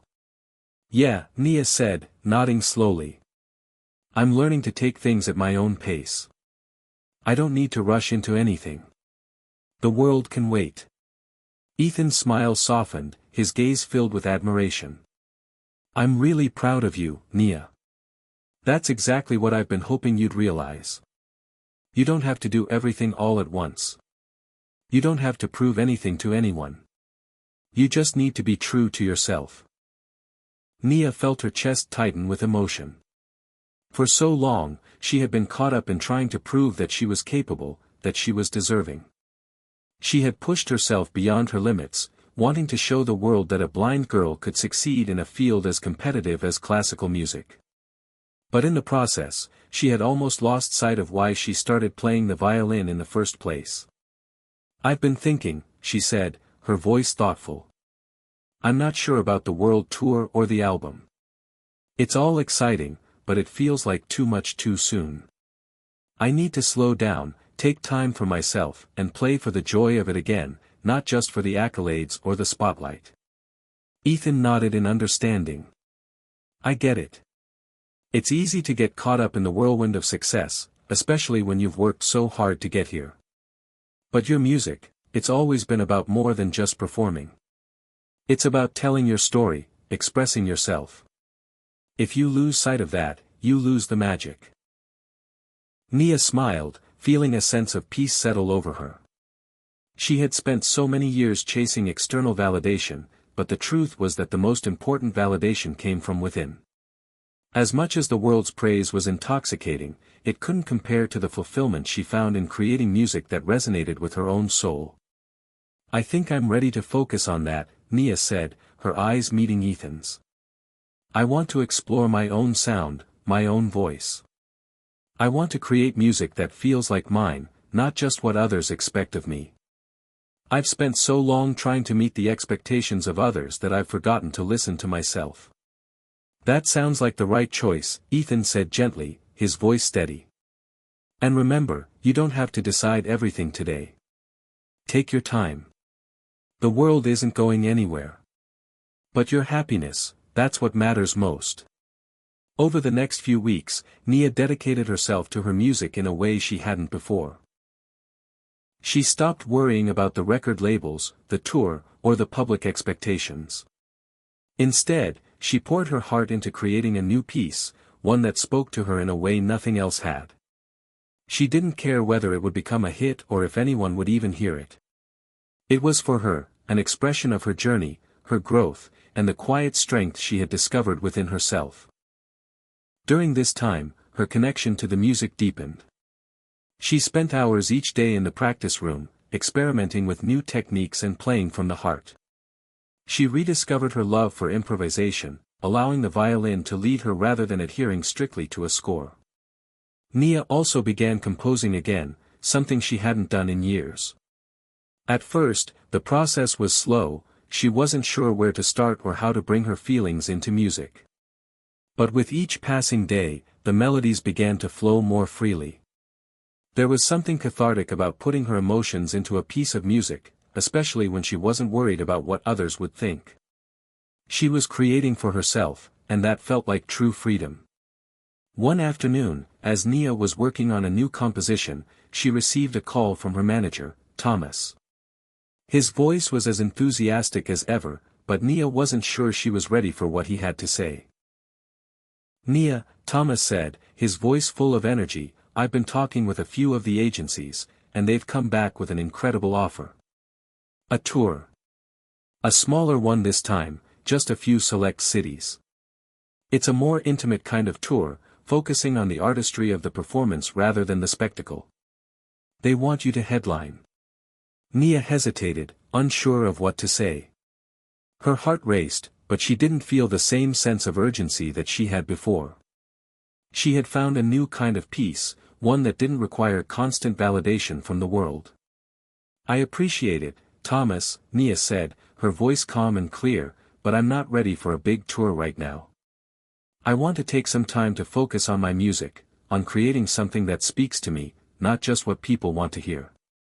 There was a pause on the other end of the line, and Nia could almost hear Thomas processing her words. Finally, he spoke, his tone more measured. "I understand, Nia. I just want you to know that the opportunities are there if you want them. But you're right. It's important to take care of yourself, too." "I will," Nia said, feeling a sense of clarity settle over her.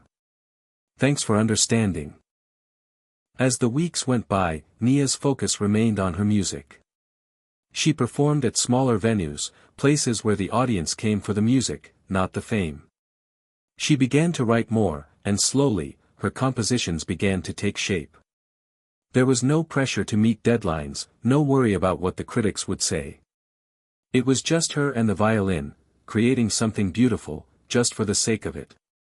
And in this space, Nia found herself again. She remembered why she started playing in the first place, not for fame, not for accolades, but for the pure joy of music. She had rediscovered the heart of her art, and for the first time, she felt truly free. It had been 2 months since Nia had made the decision to slow down. The world of big tours, record deals, and worldwide recognition had continued without her, but she had found peace in her own pace. Her days were filled with long hours in the practice room, composing, and finding new ways to connect with her music. The pressure that once felt like a weight on her shoulders was now a distant memory, replaced with the sound of strings, the vibration of wood, and the hum of her bow across the violin. But just as Nia had settled into this new rhythm, the world of classical music came knocking again. It wasn't loud, like the frantic calls and emails she had received before. This time, it was softer, quieter, a request to perform in a small but prestigious venue in New York City. The invitation was from the renowned Metropolitan Music Society, a group known for its intimate, high-caliber performances. Their events were legendary, where the music wasn't just played, it was felt. Nia's first instinct was to decline. She wasn't looking to be thrust back into the spotlight, especially when she was finding such fulfillment in her private creative space. But as the days passed, the invitation gnawed at her. It wasn't about the fame or the audience. It was about the opportunity to share the music she had been creating in her solitude. This performance wouldn't be about fitting into the expectations of the classical world. It was a chance to play her music, for people who appreciated the art for its emotional depth, not its commercial appeal. Maybe, just maybe, this was the next step on her journey, a way to share her truth. Nia spent the next few weeks preparing, but it was different this time. She wasn't rehearsing to meet someone else's standards. She was rehearsing to meet her own. The piece she would perform was one of her own compositions, a delicate blend of classical structure and raw, heartfelt improvisation. It wasn't perfect, but it was hers, and that, more than anything, was what mattered. The night of the performance arrived faster than Nia had expected. The Met Music Society's concert hall was a beautiful, intimate space, with soft lighting and a natural acoustical quality that made the smallest sounds resonate deeply. Nia stood backstage, her heart pounding in her chest. The music was ready. She was ready. But still, there was that flicker of doubt. What if they don't get it? She thought. What if they expect something more, polished? More traditional? Her fingers gripped the violin, and she took a slow breath. No. This wasn't about their expectations. It was about hers. It was about the music she had created, the truth she wanted to share. Whatever happened tonight, it would be enough. As the curtain rose, Nia stepped out onto the stage. The room was filled with a quiet reverence, the audience eagerly awaiting her performance. She stood at the center of the stage, the lights shining down on her. The silence was almost tangible, the stillness a stark contrast to the rush of thoughts in her mind. She closed her eyes for a moment, allowing herself to feel the weight of the moment. Then, with a steady hand, she lifted her bow and began. The first notes of her composition filled the room, slow and deliberate, like a story being carefully told. The audience sat in rapt attention, captivated by the deep resonance of the violin, the way it seemed to breathe and pulse with emotion.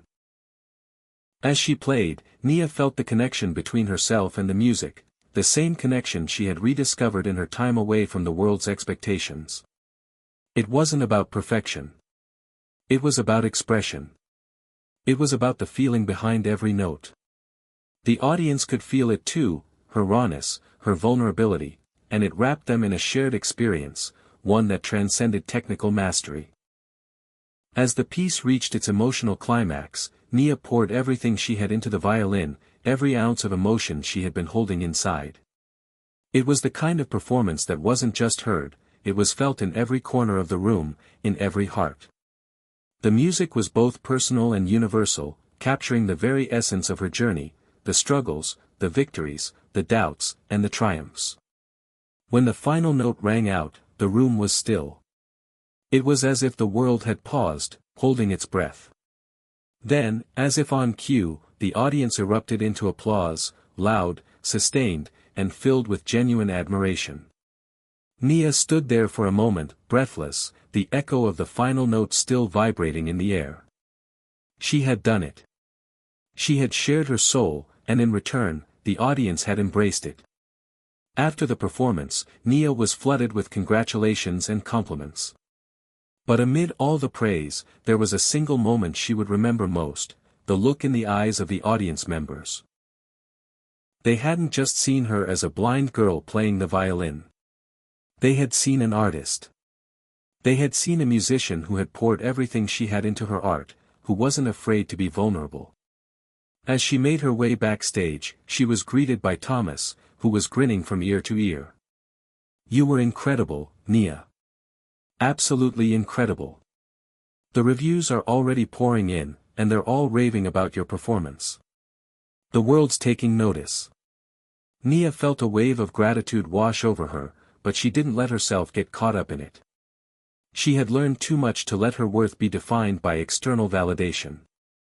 "Thank you, Thomas," she said, smiling softly. But this one felt different. It felt real. Thomas raised an eyebrow, clearly intrigued. "Real? What do you mean?" Nia's smile deepened. "I wasn't trying to impress anyone tonight. I was just playing my truth. And I think the audience felt that. It wasn't about the accolades. It was about the music itself." Thomas paused, taking in her words. Then he nodded, a thoughtful look crossing his face. "That's something I haven't heard you say before. It's amazing, Nia. I think this is the beginning of something new for you, something real." The next few weeks brought a flurry of activity. Nia continued to receive offers from various music agencies, but none of them felt as pressing as before. She was no longer rushing toward a goal. She was letting life unfold at its own pace, allowing her music to lead the way. As the months passed, she found herself doing what she had always dreamed of, performing in small, intimate venues where the focus was on the music, not her identity. She began to tour again, but it wasn't the kind of tour that would push her to the limits of her endurance.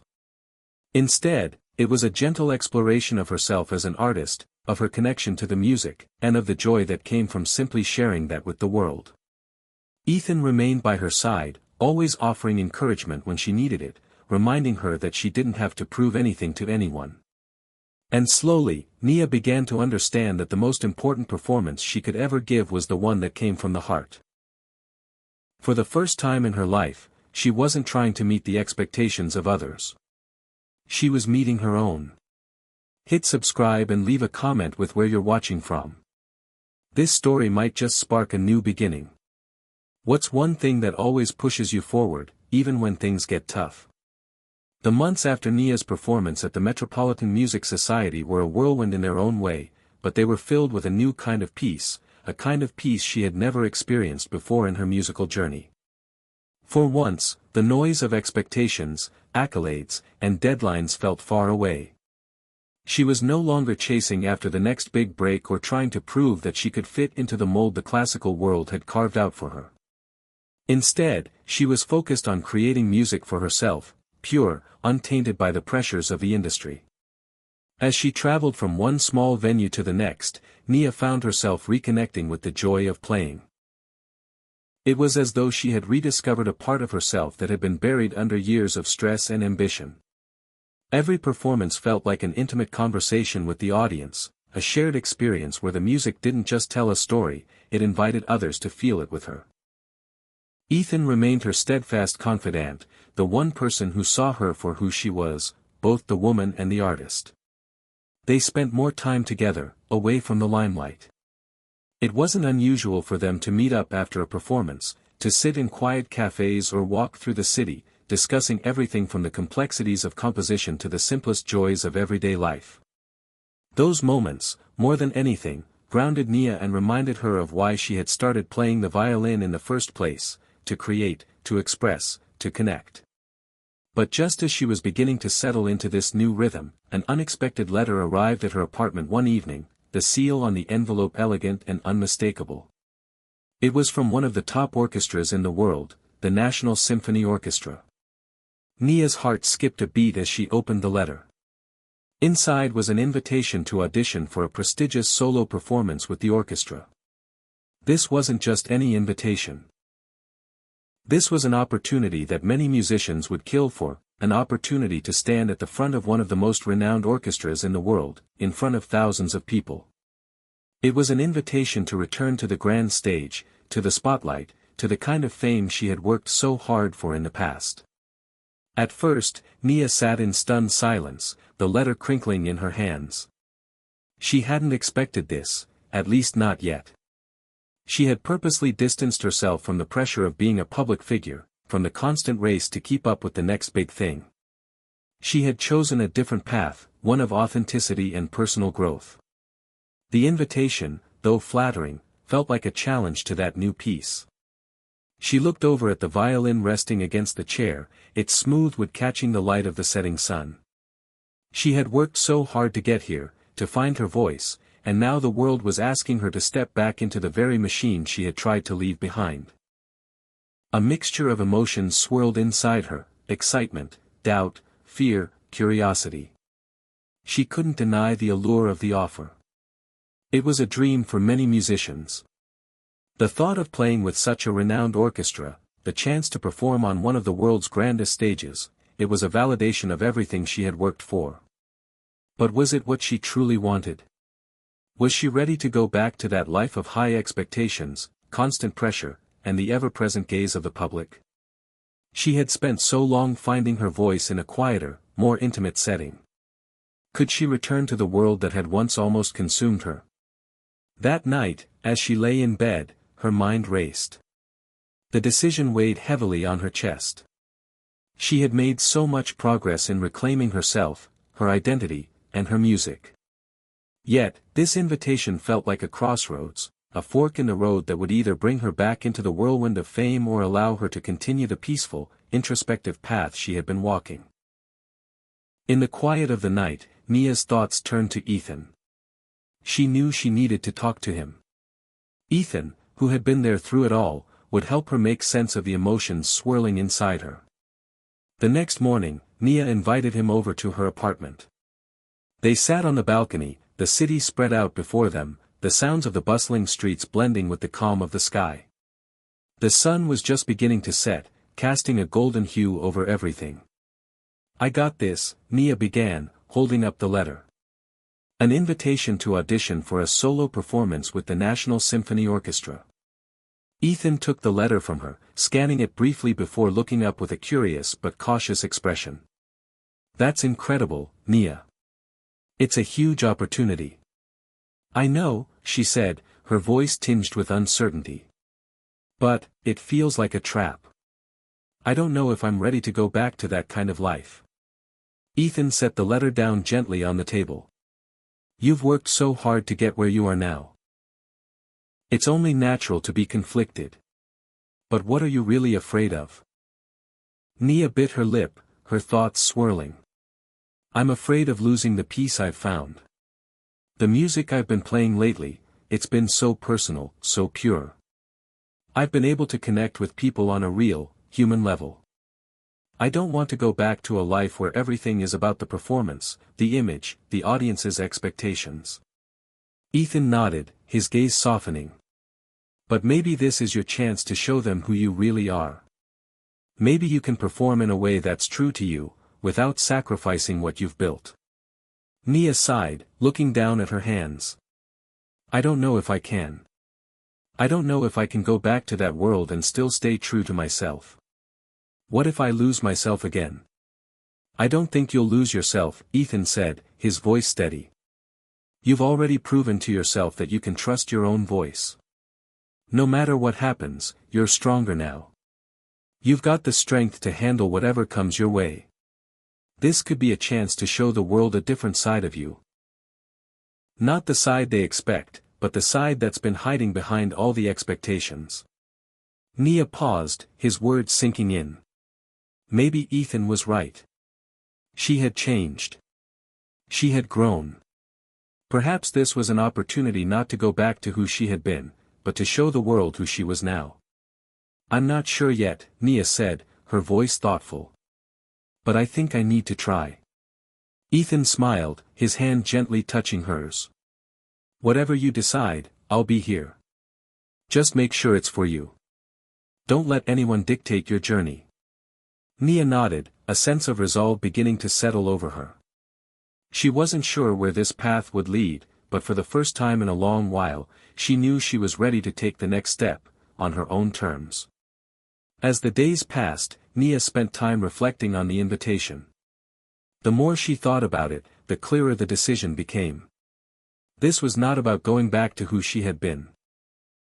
It was about going forward, about merging the music she had created for herself with the opportunity to share it with a broader audience. If she could perform in a way that stayed true to her, that honored the artist she had become, then maybe it was worth taking the risk. And so, with a deep breath, Nia made the decision.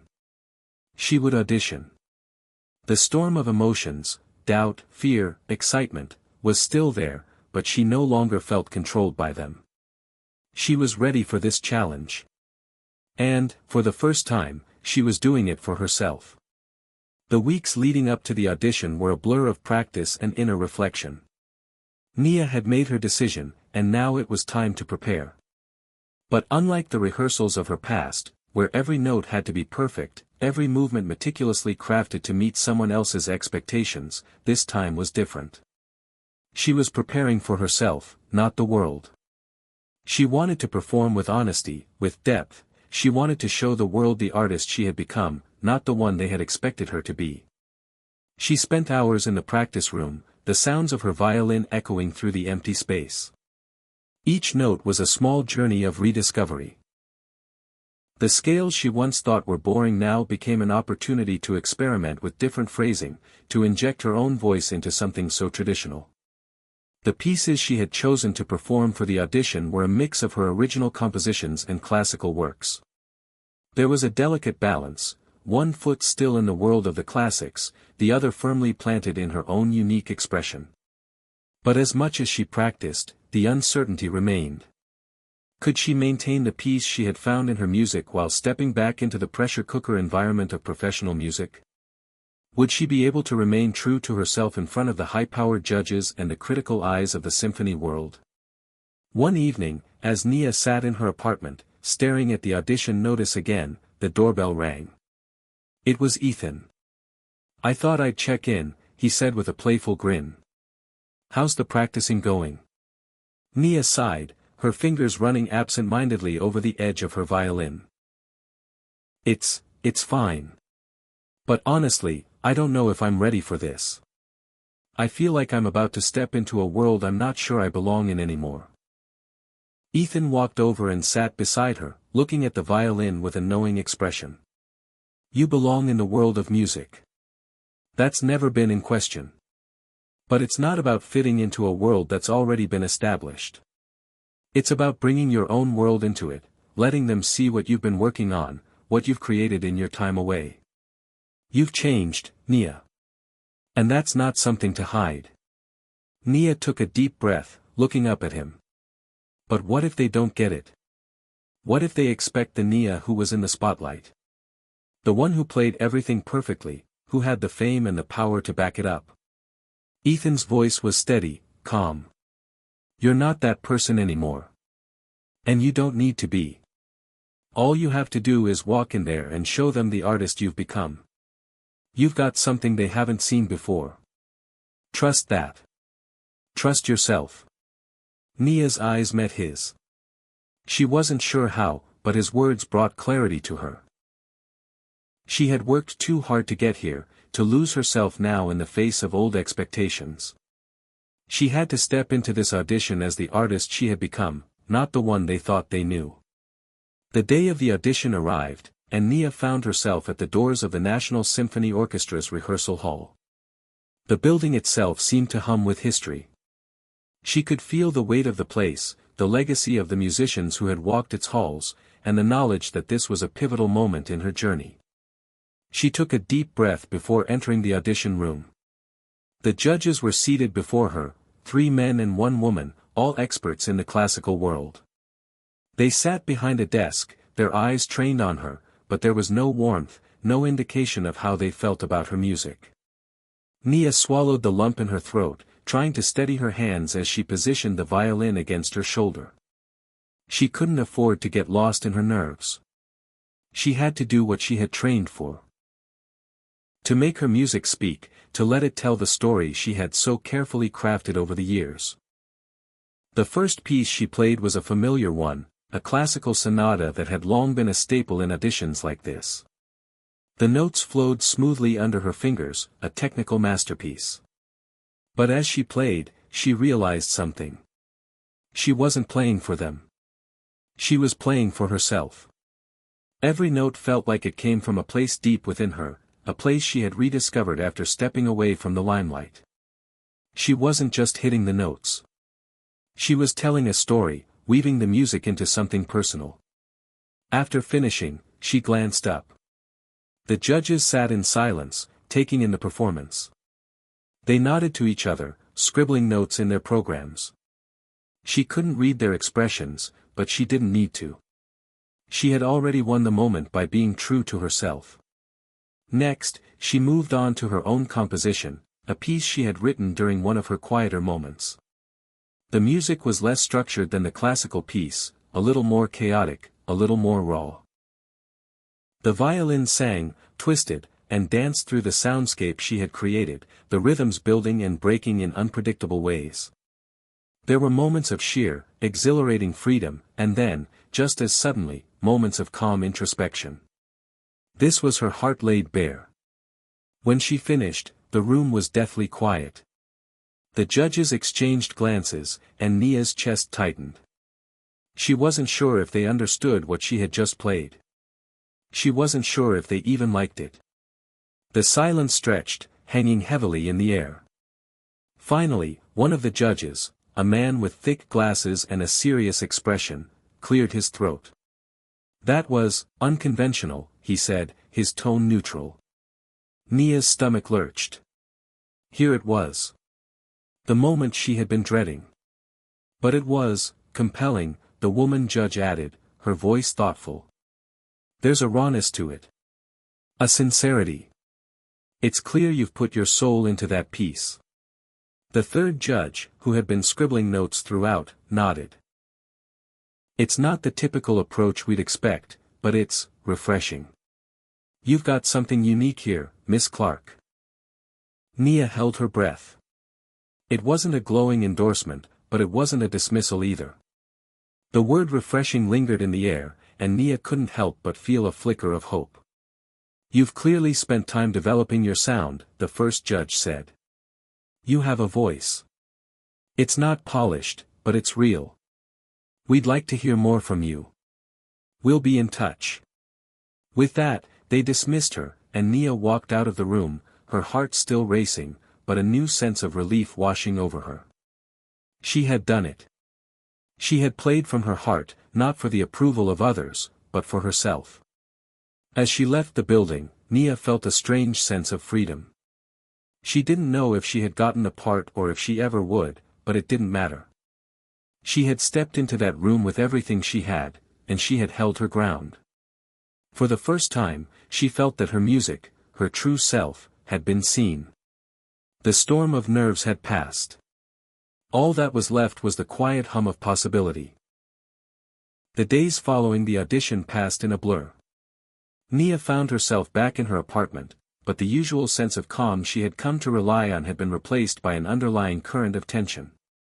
Her mind kept drifting back to that moment in the audition room, those long moments of silence after she finished playing. Had they understood her music? Had they seen what she was trying to convey, or was it just too different for their tastes?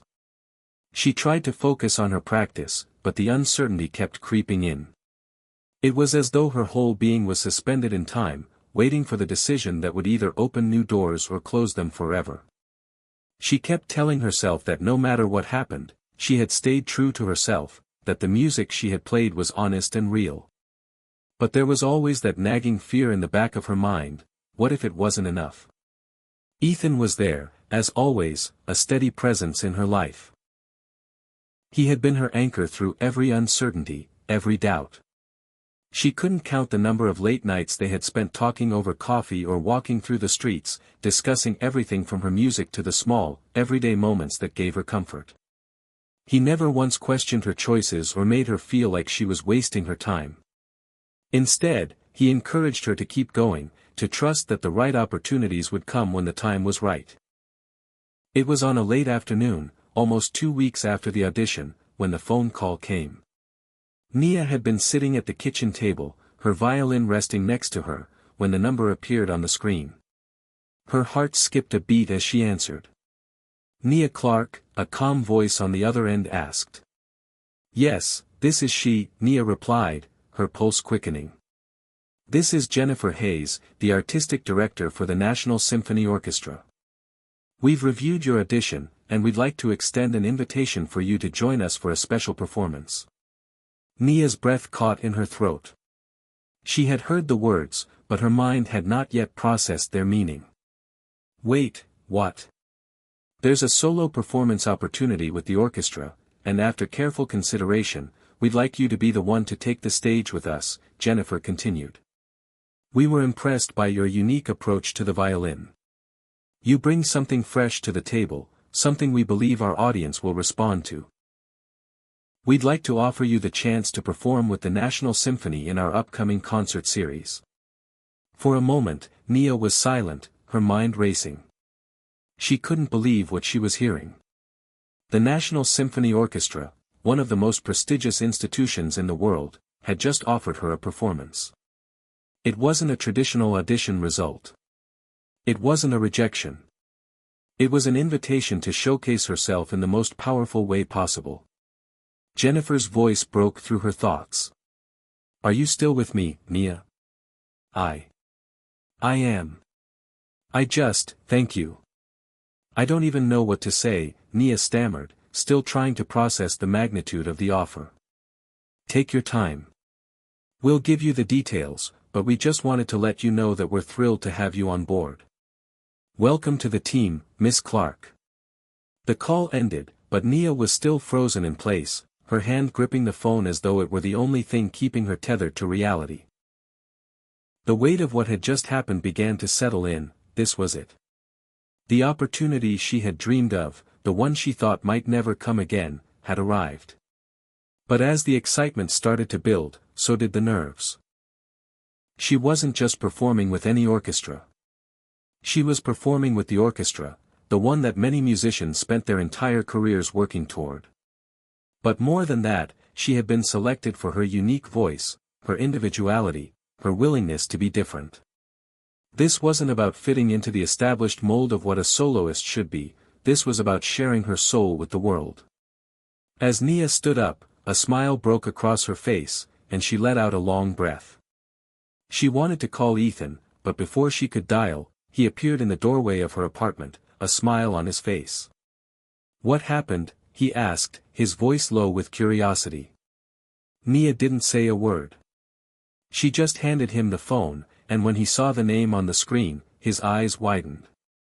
"Are you?" he began, but Nia nodded, unable to speak. "Oh my God, Nia. This is huge," he said, grinning. "You did it. They want you." Tears welled up in Nia's eyes, but this time, they weren't tears of doubt or fear. They were tears of pure joy. For the first time in what felt like forever, she was overwhelmed with the knowledge that she had earned this moment. She had fought through her self-doubt, through the challenges of being seen as different in a world that often preferred conformity, and now she was standing at the beginning of a new chapter. "I can't believe it," she whispered. "I never thought I'd get this chance." "You earned it," Ethan said, pulling her into a hug. "You're amazing, Nia. You deserve this." The room was filled with the quiet hum of a new beginning, of possibilities opening up like doors she had never imagined. The future was no longer something to fear, it was something to embrace. The following weeks were a whirlwind of rehearsals and preparations. The National Symphony Orchestra's headquarters became a second home to Nia.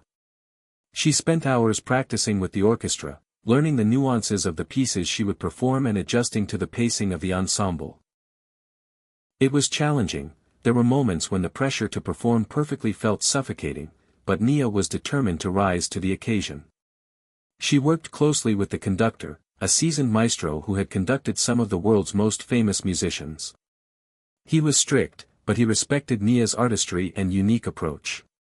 As they worked through each piece, he pushed her to explore even deeper emotional depths in her performance, encouraging her to find new layers in the music. At times, Nia doubted herself. She would catch herself comparing her own style to the more traditional, polished approach of her fellow musicians. But every time she began to question whether she belonged, Ethan's words echoed in her mind, "You've got something unique here, Miss Clark." And she did.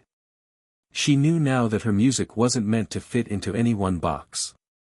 It was meant to break boundaries, to tell stories that hadn't been told yet, and to show the world that there was more than one way to approach the violin. As the day of the performance drew closer, Nia found herself filled with a quiet confidence. She was no longer just an aspiring musician looking for validation. She was a true artist, someone who had found her own voice and was ready to share it with the world. And when the day finally arrived, when she walked out onto that grand stage, facing the sea of faces in the audience, she knew one thing for sure, this was just the beginning. The night of the performance arrived, and the atmosphere inside the concert hall was electric. The National Symphony Orchestra's grand stage, bathed in soft, golden light, seemed to hum with anticipation. The air was thick with the sound of the audience settling into their seats, the rustling of programs, the quiet coughs of those who could hardly wait for the performance to begin. Nia stood backstage, her fingers brushing the strings of her violin, feeling the familiar weight of the instrument in her hands. It was a comforting sensation, one she had known since she was a child. But tonight, it felt different. This was the moment she had worked for, the moment when all of her practice, all of her years of struggle, had led to one single point in time. She took a deep breath, trying to steady the racing of her heart. The nervousness was still there, but it was no longer overwhelming. It was like a surge of energy, fueling her, reminding her that she was about to take a step into something bigger than she had ever imagined. "Are you ready?" Ethan's voice broke through the noise in her head. She hadn't realized he had slipped backstage with her, but there he was, standing a few feet away, watching her with the same encouraging smile that had kept her grounded through all of this. Nia turned to him, her throat tight with emotion.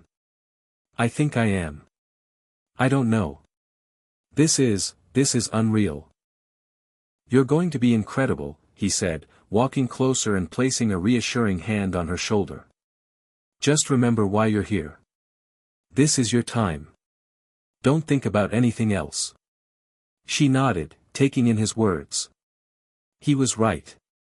This wasn't about living up to anyone else's expectations. It was about playing her truth, her music. She had worked too hard to let fear take control now. Nia looked down at her violin one last time. The wood seemed to glow under the stage lights, like it was alive, like it had a story of its own to tell. She wasn't just holding an instrument, she was holding a part of herself, something that had carried her through so many moments of doubt and pain. This was the part of her that was unbreakable. As the stage manager signaled for her to go on, Nia stepped forward, her heart pounding in her chest. The curtain parted, and she emerged onto the stage, greeted by the bright spotlight and the sea of faces in the audience. The noise of the world outside the hall faded, replaced by the hum of the lights and the pounding of her pulse in her ears. She felt the weight of the moment settle in. The orchestra was already in place, waiting for her. The conductor, an older man with graying hair and sharp eyes, nodded to her in silent acknowledgement. She returned his nod, adjusting her grip on the violin and bow, and then, with a deep breath, she began. The first piece was a familiar one, a classical sonata that had been part of her audition. The notes flowed easily from her bow, each one perfectly in place, but this time, it was different. This time, she didn't just play the music. She lived it. Each note carried a piece of her soul, a piece of her journey. She felt the ebb and flow of the music, the rising tension and release, as if it were a conversation between herself and the orchestra. She didn't have to fight the nerves. She was in control, and she was telling her story. The audience was silent. She could feel their attention on her, their eyes following her every movement. But instead of shrinking back, she grew bolder. She allowed herself to be swept away by the music, to feel the fullness of the emotions it carried. There was joy in the high notes, sorrow in the low ones, and strength in the moments of stillness. Every part of the music seemed to speak directly to her, and in turn, it spoke to the audience. When she finished the piece, there was a pause, longer than she had expected. For a split second, she thought she had made a mistake. But then, the applause erupted. It wasn't just polite clapping, it was a deep, resonant applause that echoed through the hall, the sound of an audience truly moved by what they had heard. Nia's heart swelled. She had done it. She had connected. But she wasn't finished. The second piece, the one that had caused her so much doubt, was up next. This was her original composition, the one that had pushed the boundaries of classical music, the one that she had poured her heart into, with all of its unpolished edges and raw emotion. The audience had already seen her technical skill, now it was time to show them her voice, her truth. As she began, the music took on a life of its own. The melody twisted and turned, at times chaotic, at times reflective. The violin soared through the harmonies she had created, each note carrying the weight of her past, her struggle, and her hope for the future. There were moments when the music felt like it was going to break apart, when the rhythm seemed to stumble, and the tension threatened to overwhelm. But Nia didn't shy away from it. She embraced it.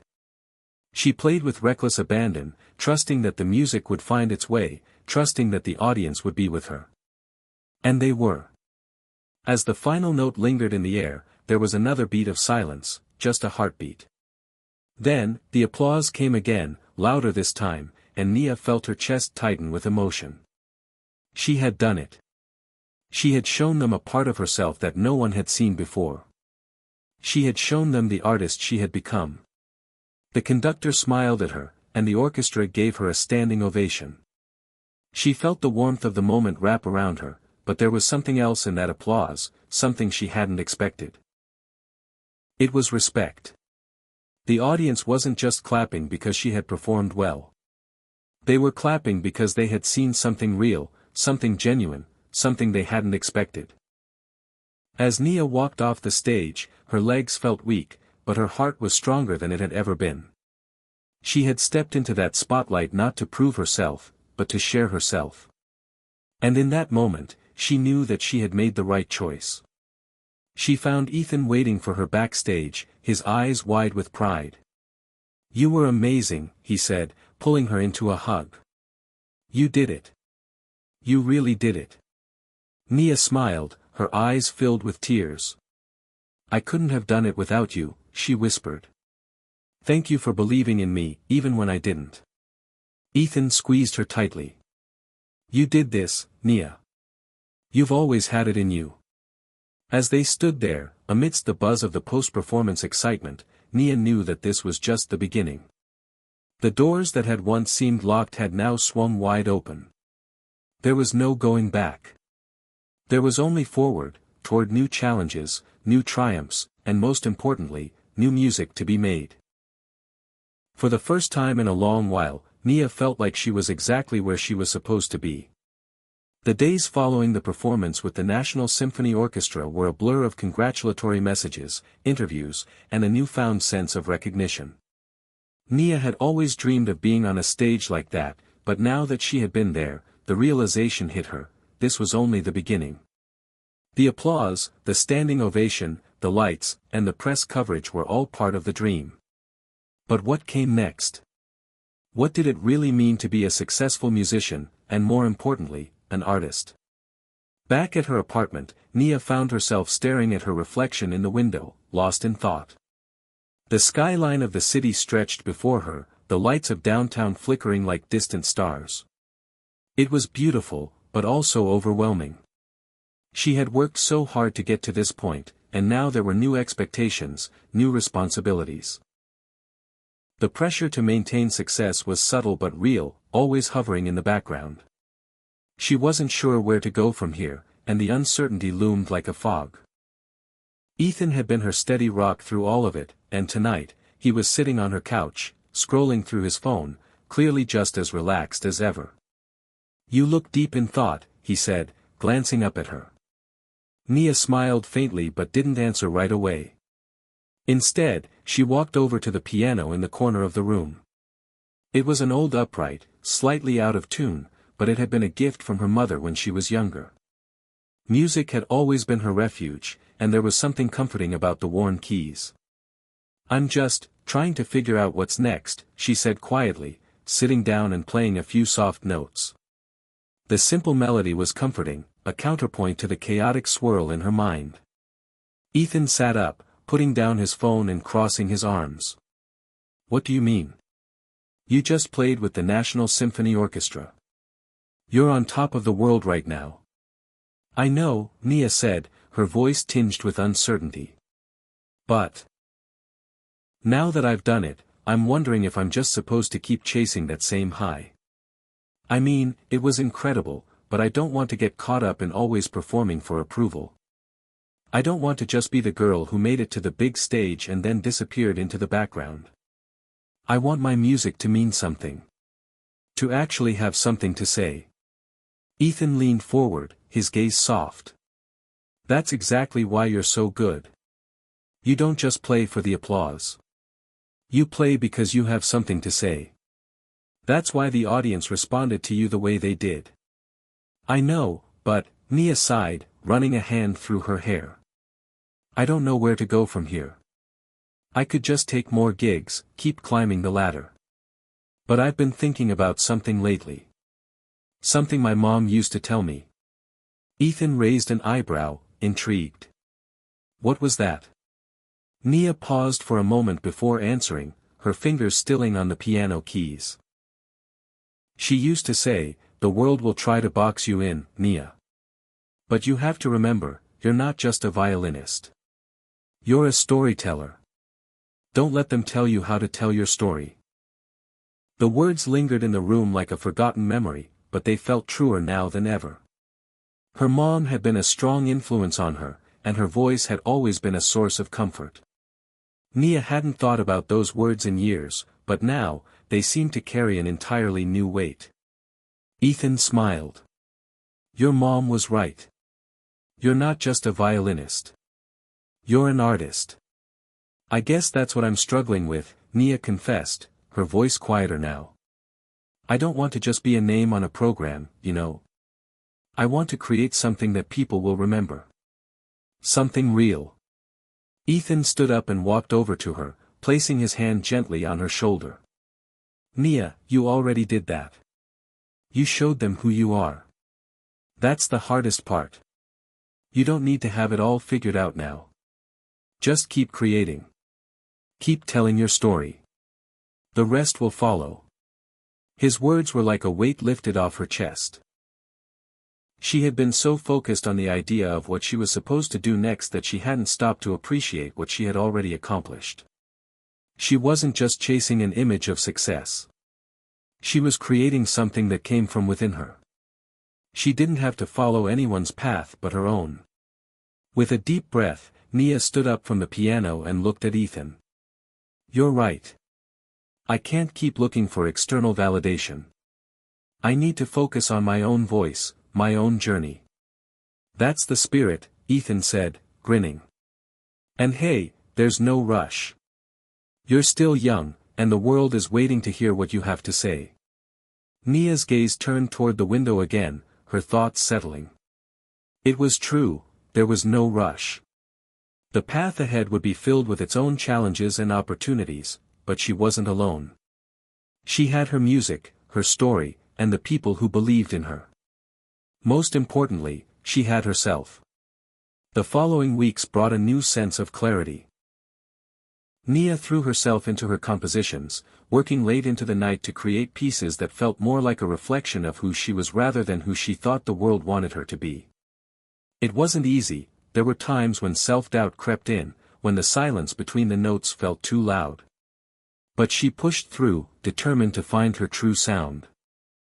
Ethan continued to be a constant source of support, offering feedback and encouragement whenever she needed it. He wasn't a musician, but his insight was invaluable. He was able to see things from a different perspective and offer suggestions that often sparked new ideas in her mind. One day, as Nia was fine-tuning a new piece, she received an unexpected call. It was from Jennifer Hayes, the artistic director at the National Symphony Orchestra.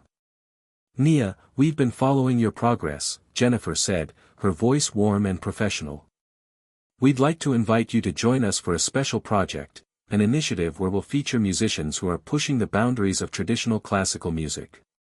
It's a chance to showcase new voices, new ideas. We think your compositions would be a perfect fit. Nia felt a thrill of excitement, mixed with a sense of gratitude. It wasn't just about another performance. It was about being part of something bigger, something that valued individuality and innovation. That sounds incredible, Nia said, her heart racing. I would love to be involved. The conversation continued, and before long, the details were arranged. Nia would be part of an upcoming concert series, one focused on modern classical music that incorporated elements of different genres, jazz, world music, and even spoken word.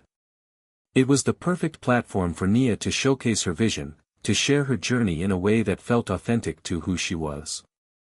As the news settled in, Nia looked up at Ethan, who had been sitting quietly across the room. He smiled, giving her a thumbs up. You did it, Nia, he said, his pride evident in his voice. This is your moment. Nia smiled back, feeling more confident than she had in months. This wasn't just another gig. It was an opportunity to redefine what success meant to her, to challenge the norms of classical music and create something new. She wasn't just a violinist anymore, she was an artist with a voice that was ready to be heard. And as she sat back down at the piano to work on her next composition, Nia knew that this was only the beginning of the road less traveled, the road that she was carving out for herself. The weeks that followed the call from Jennifer Hayes were a whirlwind. Nia immersed herself in the new project with a sense of urgency, as though the weight of the opportunity was pushing her forward.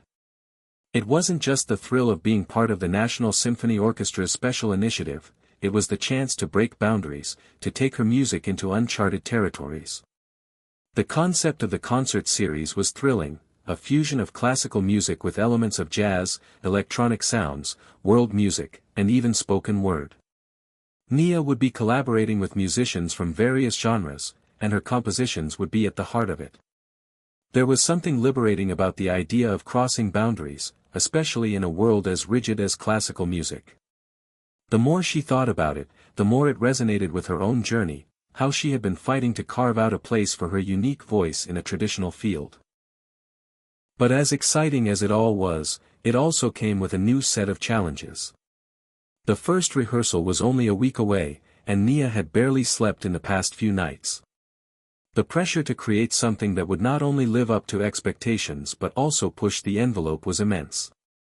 Her compositions had always been personal, but now they had to be something entirely different, something that combined her violin with electronic beats, jazz influences, and sounds from across the globe. It wasn't just about making beautiful music, it was about making something that could turn the classical world on its head. One evening, as she sat at her desk surrounded by sheets of music, her phone buzzed. It was a text from Ethan. "Don't forget to breathe, Nia. You've got this." She smiled, her heart swelling with gratitude. Ethan had always been her rock, the one person who had stuck by her through every doubt, every fear. She wasn't sure if she would have gotten this far without him, and yet, there was still that nagging fear at the back of her mind. What if she wasn't ready? What if she wasn't good enough? As the days passed, the rehearsals began, and Nia found herself in a new world. The musicians she would be working with came from all walks of life: jazz guitarists, percussionists who incorporated African rhythms, an electronic DJ who blended synthesized sounds with traditional melodies. Each of them brought a unique sound to the table, and Nia felt both intimidated and inspired by their expertise. She was stepping into their world, a world she hadn't fully explored before. The first rehearsal was a mix of chaos and magic. There were times when Nia felt completely out of her element. Her violin, which had always been the center of her music, now had to blend with electronic bass lines, syncopated drum beats, and distorted sounds that were so foreign to her. But as they worked through the pieces, something clicked.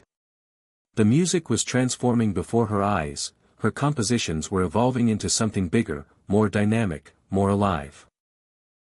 There was one particular moment during the second rehearsal that stuck with Nia. She had written a piece that featured both her violin and the electronic beats from the DJ. The combination was supposed to feel surreal, an abstract expression of the friction between tradition and innovation. At first, it sounded awkward. The violin's soft, sweeping melodies didn't seem to fit with the harsh, electronic distortions. But then, as they played through it again, the music started to find its rhythm, like two seemingly opposing forces learning to coexist. By the end of the rehearsal, the piece had transformed into something vibrant and haunting, filled with tension and beauty. Jennifer Hayes, who had been quietly observing the rehearsal, stood up and applauded when they finished. "That was brilliant," she said, her eyes gleaming. "This is exactly what we were hoping for, a collision of genres that still feels like a conversation. We've got something special here." The validation made Nia's heart swell with pride. She wasn't just following a trend, she was creating something new, something that was hers. This was what she had been searching for. Not approval. Not validation. Just the ability to be herself and share that with the world. The next few rehearsals were a blur. Nia threw herself into the work, refining the pieces, adjusting her technique, and experimenting with new sounds.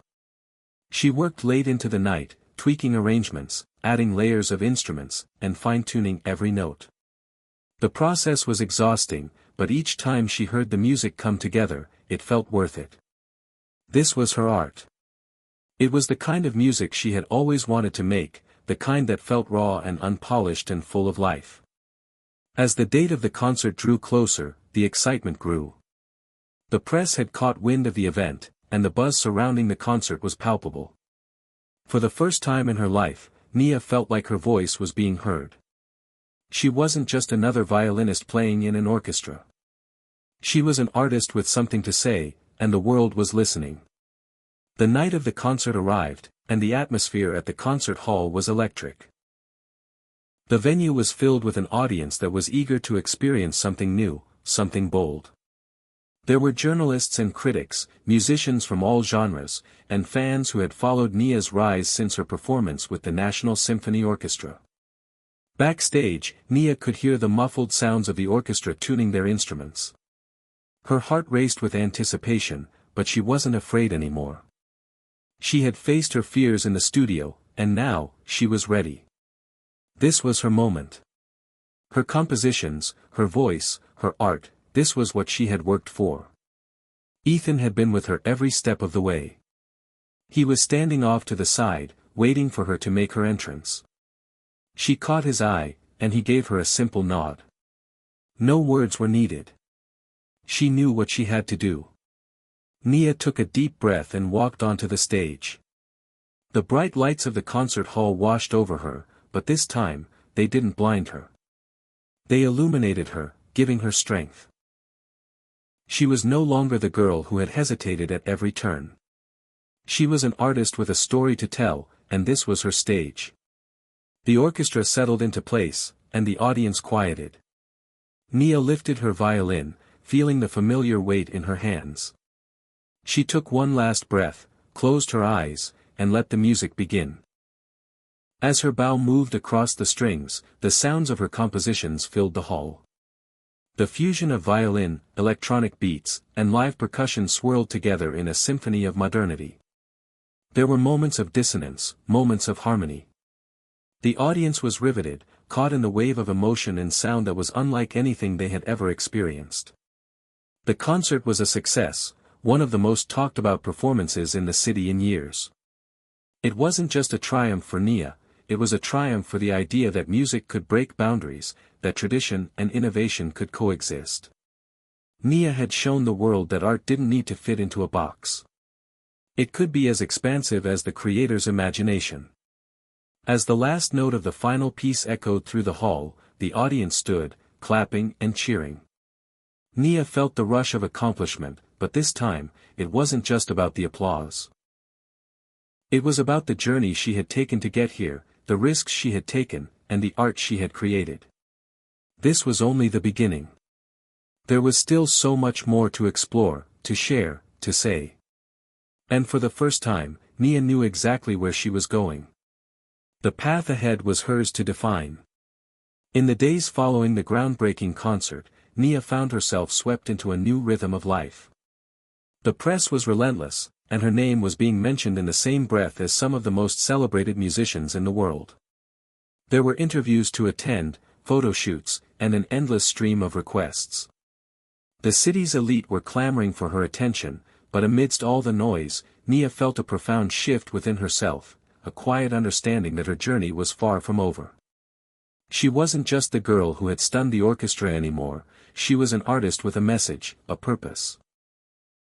The fusion of genres that had felt so bold and uncharted had become a movement, a declaration of artistic freedom.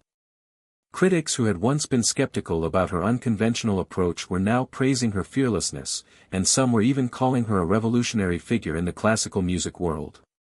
Yet, for all the accolades, Nia knew there was something deeper at play, a deeper desire to connect, not just with the audience but with the music itself. Nia sat in her studio late one evening, the dim glow of the desk lamp casting a soft light across her sheet music and scattered notebooks. She'd been working on new compositions for her upcoming solo album, but today, she felt stuck. The creative flow that had carried her through the rehearsal process was elusive now. The pressure to create something just as powerful as her last performance weighed heavily on her. As her fingers hovered over the violin, she couldn't help but reflect on her journey. Every step had felt like a leap of faith. From the awkward moments during rehearsal to the intense pressure of the concert, each challenge had shaped her into the artist she was becoming. Yet, there were still doubts lingering in the back of her mind. Was it possible to keep breaking new ground, to sustain this level of originality? Or had she reached the peak, and was it only downhill from here? Her phone buzzed, pulling her out of her thoughts. It was a text from Ethan. "How are you doing? Need a break? I'm free for dinner if you need to talk," smiley face. Nia smiled at his message.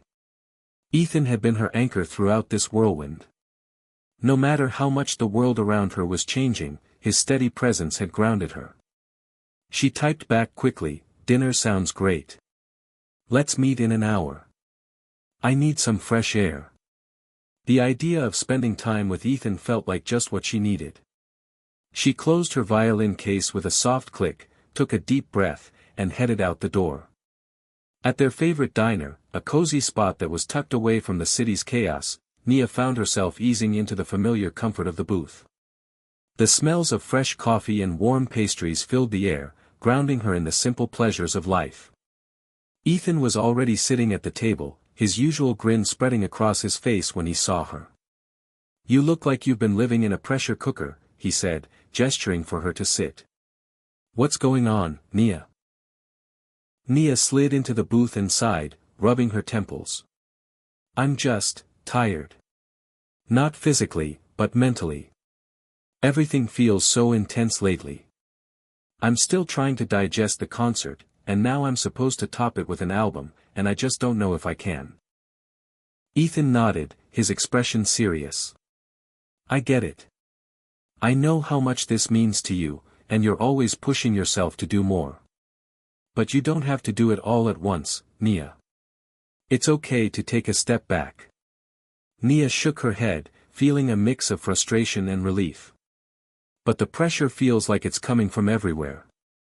I feel like I've set the bar so high, and I don't know if I can keep up with it. What if I've already peaked? What if the next thing isn't as good as the last?" Ethan leaned forward, his voice soft but firm. "You're thinking about this the wrong way. You're not supposed to always top the last thing you did. Art isn't about topping yourself, it's about expressing where you are in that moment. You've already created something beautiful, something groundbreaking, but that doesn't mean you have to live in the shadow of it forever. Your next piece will come when it's ready, when it speaks to you." Nia paused, letting Ethan's words sink in. He was right. She had been so focused on surpassing her previous success that she'd forgotten the core reason she made music in the first place: to express herself, to capture moments of vulnerability, beauty, and truth. It wasn't about impressing anyone or maintaining a certain level of recognition. It was about connecting to something deeper, her soul, her story. "I think I've been so caught up in everyone else's expectations that I forgot what I want to say next," Nia admitted, her voice quieter now. Ethan smiled, his eyes warm. "Exactly. The world can wait. Your music will come from you, and when it does, it will be something worth hearing. Don't worry about trying to outdo yourself, just create what feels right." Nia looked out the window, watching as the streetlights flickered on, casting long shadows across the pavement. She could feel the weight in her chest begin to lift. For the first time in days, she could breathe a little easier. She wasn't alone in this journey.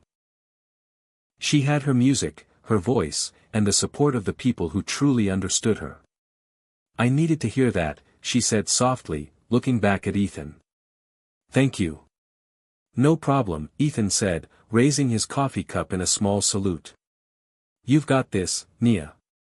Just take it one step at a time." The next few days felt like a renewal. Nia spent hours in her studio, not worrying about expectations or how her next piece would be received. Instead, she allowed herself to explore new ideas, new sounds. The music began to flow more freely, no longer a pressure but a release. She rediscovered the joy of simply creating. It wasn't about perfection or success. It was about expressing her truth. One afternoon, Nia sat down at her piano, her fingers brushing over the keys as a melody began to take shape.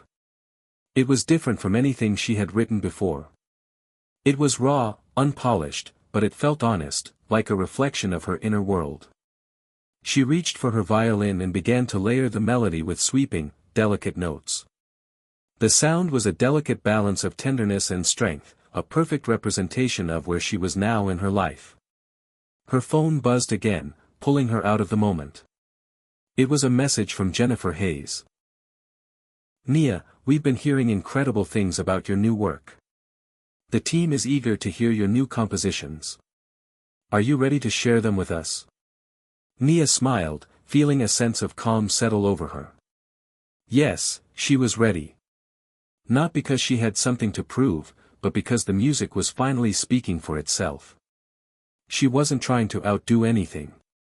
She was just ready to share a part of herself. "I'm ready. Let's do this." With a deep breath, Nia picked up her violin and began to play. She wasn't afraid anymore. She was no longer chasing approval. She was simply playing her truth, and that was all that mattered.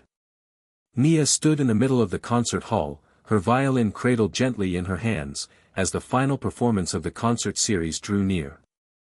It felt like everything had been leading up to this moment, the culmination of months of hard work, experimentation, and self-discovery.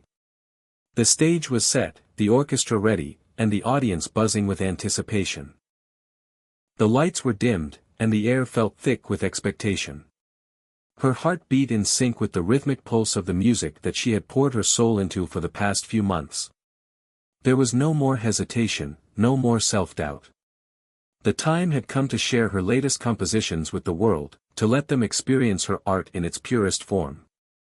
Jennifer Hayes, who had been with her every step of the way, had assured her that this performance would be different from the others. This concert would not only showcase Nia's groundbreaking approach to music, but it would also mark the launch of her debut solo album, which had already garnered significant attention from critics and the media. The future was no longer a distant dream, it was happening now. As Nia stepped onto the stage, the spotlight warmed her face, momentarily blinding her.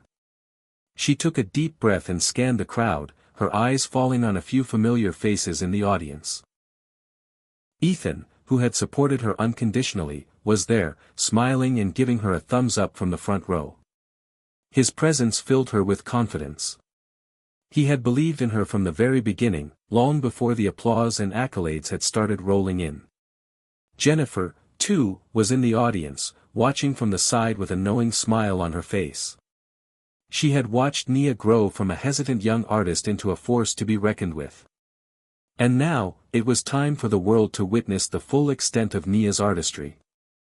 As the orchestra's conductor gave her a silent nod, Nia knew it was time. She lifted her bow and positioned it delicately on the strings of her violin, her body aligning with the music that had been living inside her. The silence in the room stretched for what felt like an eternity before she played the first note. The sound was unlike anything anyone had ever heard before. It was a blend of classical richness, the intricate harmonies of jazz, the crispness of electronic beats, and the haunting tones of world music. The melody flowed from her violin effortlessly, as though it was an extension of her very soul. The orchestra followed her, as if they had been playing this music together for years. As the piece unfolded, it was clear that this was no ordinary performance. The music didn't just fill the room, it wrapped around each person, pulling them into the depths of its emotions. There was a sense of urgency in the way the strings interacted with the percussions, the drums building to a crescendo, only to be met with moments of breathtaking silence. The electronic sounds added layers of texture, weaving seamlessly into the fabric of the performance, pushing the boundaries of what classical music could be. Each note Nia played was infused with the struggles, the triumphs, and the quiet moments of self-reflection she had experienced over the past year. It was her story, her truth, conveyed through the only language she had ever truly understood, music. The piece reached its emotional climax, a delicate fusion of all the elements she had worked so hard to integrate. Nia's eyes closed for a moment, her entire being lost in the music. She could feel the energy of the room. The collective breath of the audience, the electricity in the air. It was as though time itself had stopped, and for a brief moment, nothing else existed but the music and the people it connected. And then, as the final note resonated, a deafening silence fell over the room. For a heartbeat, no one moved, as if they were all holding their breath, waiting for the next moment to arrive. It felt like an eternity, suspended in time, before the audience erupted into applause. The sound was overwhelming, a wave of appreciation crashing over Nia. She could hardly process the sheer volume of the response. She had given everything she had in that performance, and now, it felt like the entire world was giving it back to her. Nia looked around at the orchestra, her eyes meeting those of her fellow musicians, and they all shared a quiet moment of understanding. They had done it, they had created something extraordinary, something that transcended genres, something that was entirely their own. As she lowered her violin, still feeling the resonance of the final note in her bones, she saw Ethan standing and clapping in the front row. He was beaming, his eyes full of pride. She locked eyes with him, and for a moment, it was as if they were the only two people in the room. She had come a long way from the girl who had been uncertain about her place in the world. Now, she was not just a violinist. She was an artist, a creator of music that had the power to move people, to challenge them, to make them feel. When the applause finally began to subside, Jennifer Hayes stood and clapped enthusiastically, her eyes never leaving Nia. After a moment, she leaned over to the concert hall's director, who was standing nearby, and whispered something that Nia couldn't hear. But the way the director smiled and nodded made her heart race. Jennifer knew something that Nia didn't, but whatever it was, she could sense that it was something good. The orchestra's final piece was over, and Nia stood there, taking it all in, still feeling the rush of emotion that surged through her from the performance. It was then that Jennifer Hayes made her way toward the stage, beaming as she approached Nia. "You did it, Nia," Jennifer said, her voice thick with emotion. "That was beyond anything I could have imagined. The entire hall was captivated by your performance. This is your moment." Nia smiled, her heart swelling with gratitude. "I couldn't have done it without you, Jennifer. Without your belief in me." "You didn't need me to believe in you," Jennifer replied. "You believed in yourself. And that's what made this so extraordinary." As the curtain fell and the audience began to file out, Nia felt a sense of peace settle over her. She had done it, she had shared her music with the world, and it had been received with open arms. She had transcended the expectations of others, and now, she was free to be exactly who she was. A musician, an artist, and, most importantly, a creator of her own destiny. As she made her way to the dressing room, she saw Ethan waiting for her. His arms were open, and she walked into them, letting herself be enveloped by his warmth. "You were incredible," Ethan whispered, his voice filled with awe. Nia pulled back slightly, her eyes glistening with unshed tears. "I think I finally understand what it feels like to be truly seen, Ethan. For the first time in my life, I feel like I'm exactly where I'm supposed to be." And as the world continued to celebrate her performance, Nia knew that this was just the beginning. There were more stories to tell, more music to create, and more boundaries to break. The journey was far from over. The following days were a blur of excitement, reflection, and even a little bit of disbelief. The concert had exceeded all expectations, and Nia had become a sensation almost overnight. Newspapers, magazines, and online platforms were all buzzing with praise for her performance. Yet, despite the whirlwind of attention, Nia felt a sense of calm she had never known before. It was as if, in that one performance, she had unlocked a deeper part of herself, and now, the world was seeing her for who she truly was. But as the accolades poured in, something inside her knew that this moment, while monumental, wasn't the end of her journey. It was a stepping stone. A new chapter in her life had begun, and it was hers to shape. The morning after the concert, Nia woke up to a quiet apartment. She stretched, letting the stillness wash over her before reaching for her phone. It was filled with messages, text after text, each one congratulating her or praising her performance. There were invitations to more performances, offers to collaborate with famous musicians, and even calls for music festivals. The doors that had once been closed to her were now wide open, and the possibilities seemed endless. Yet, as she scrolled through the messages, Nia felt a strange mixture of gratitude and uncertainty. All these opportunities were wonderful, but they were also overwhelming. She had spent so long focused on what the world expected from her, and now, with everything finally falling into place, she wasn't sure where to go next. Was she chasing the next big thing because she wanted it? Or was she just trying to prove that she could continue to succeed?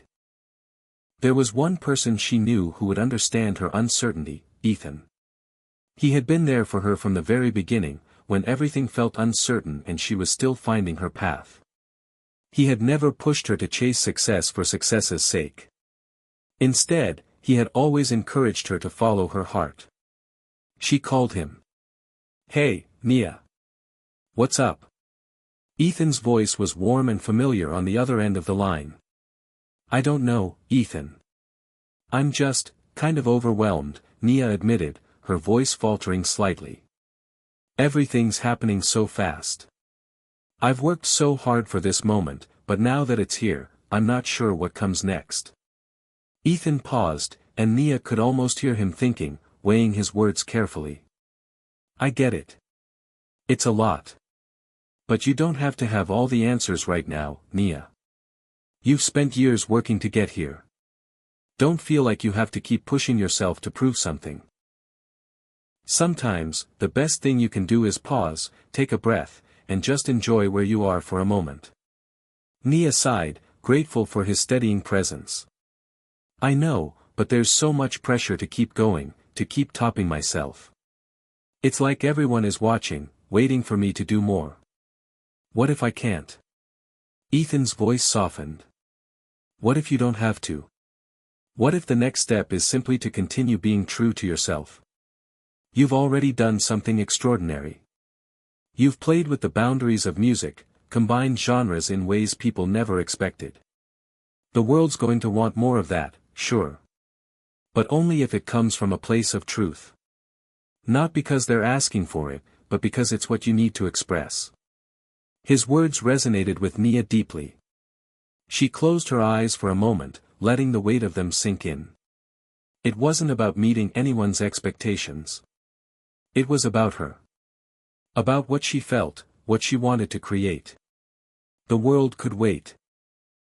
She could take the time to discover what her next steps should be, without the pressure to constantly outdo herself.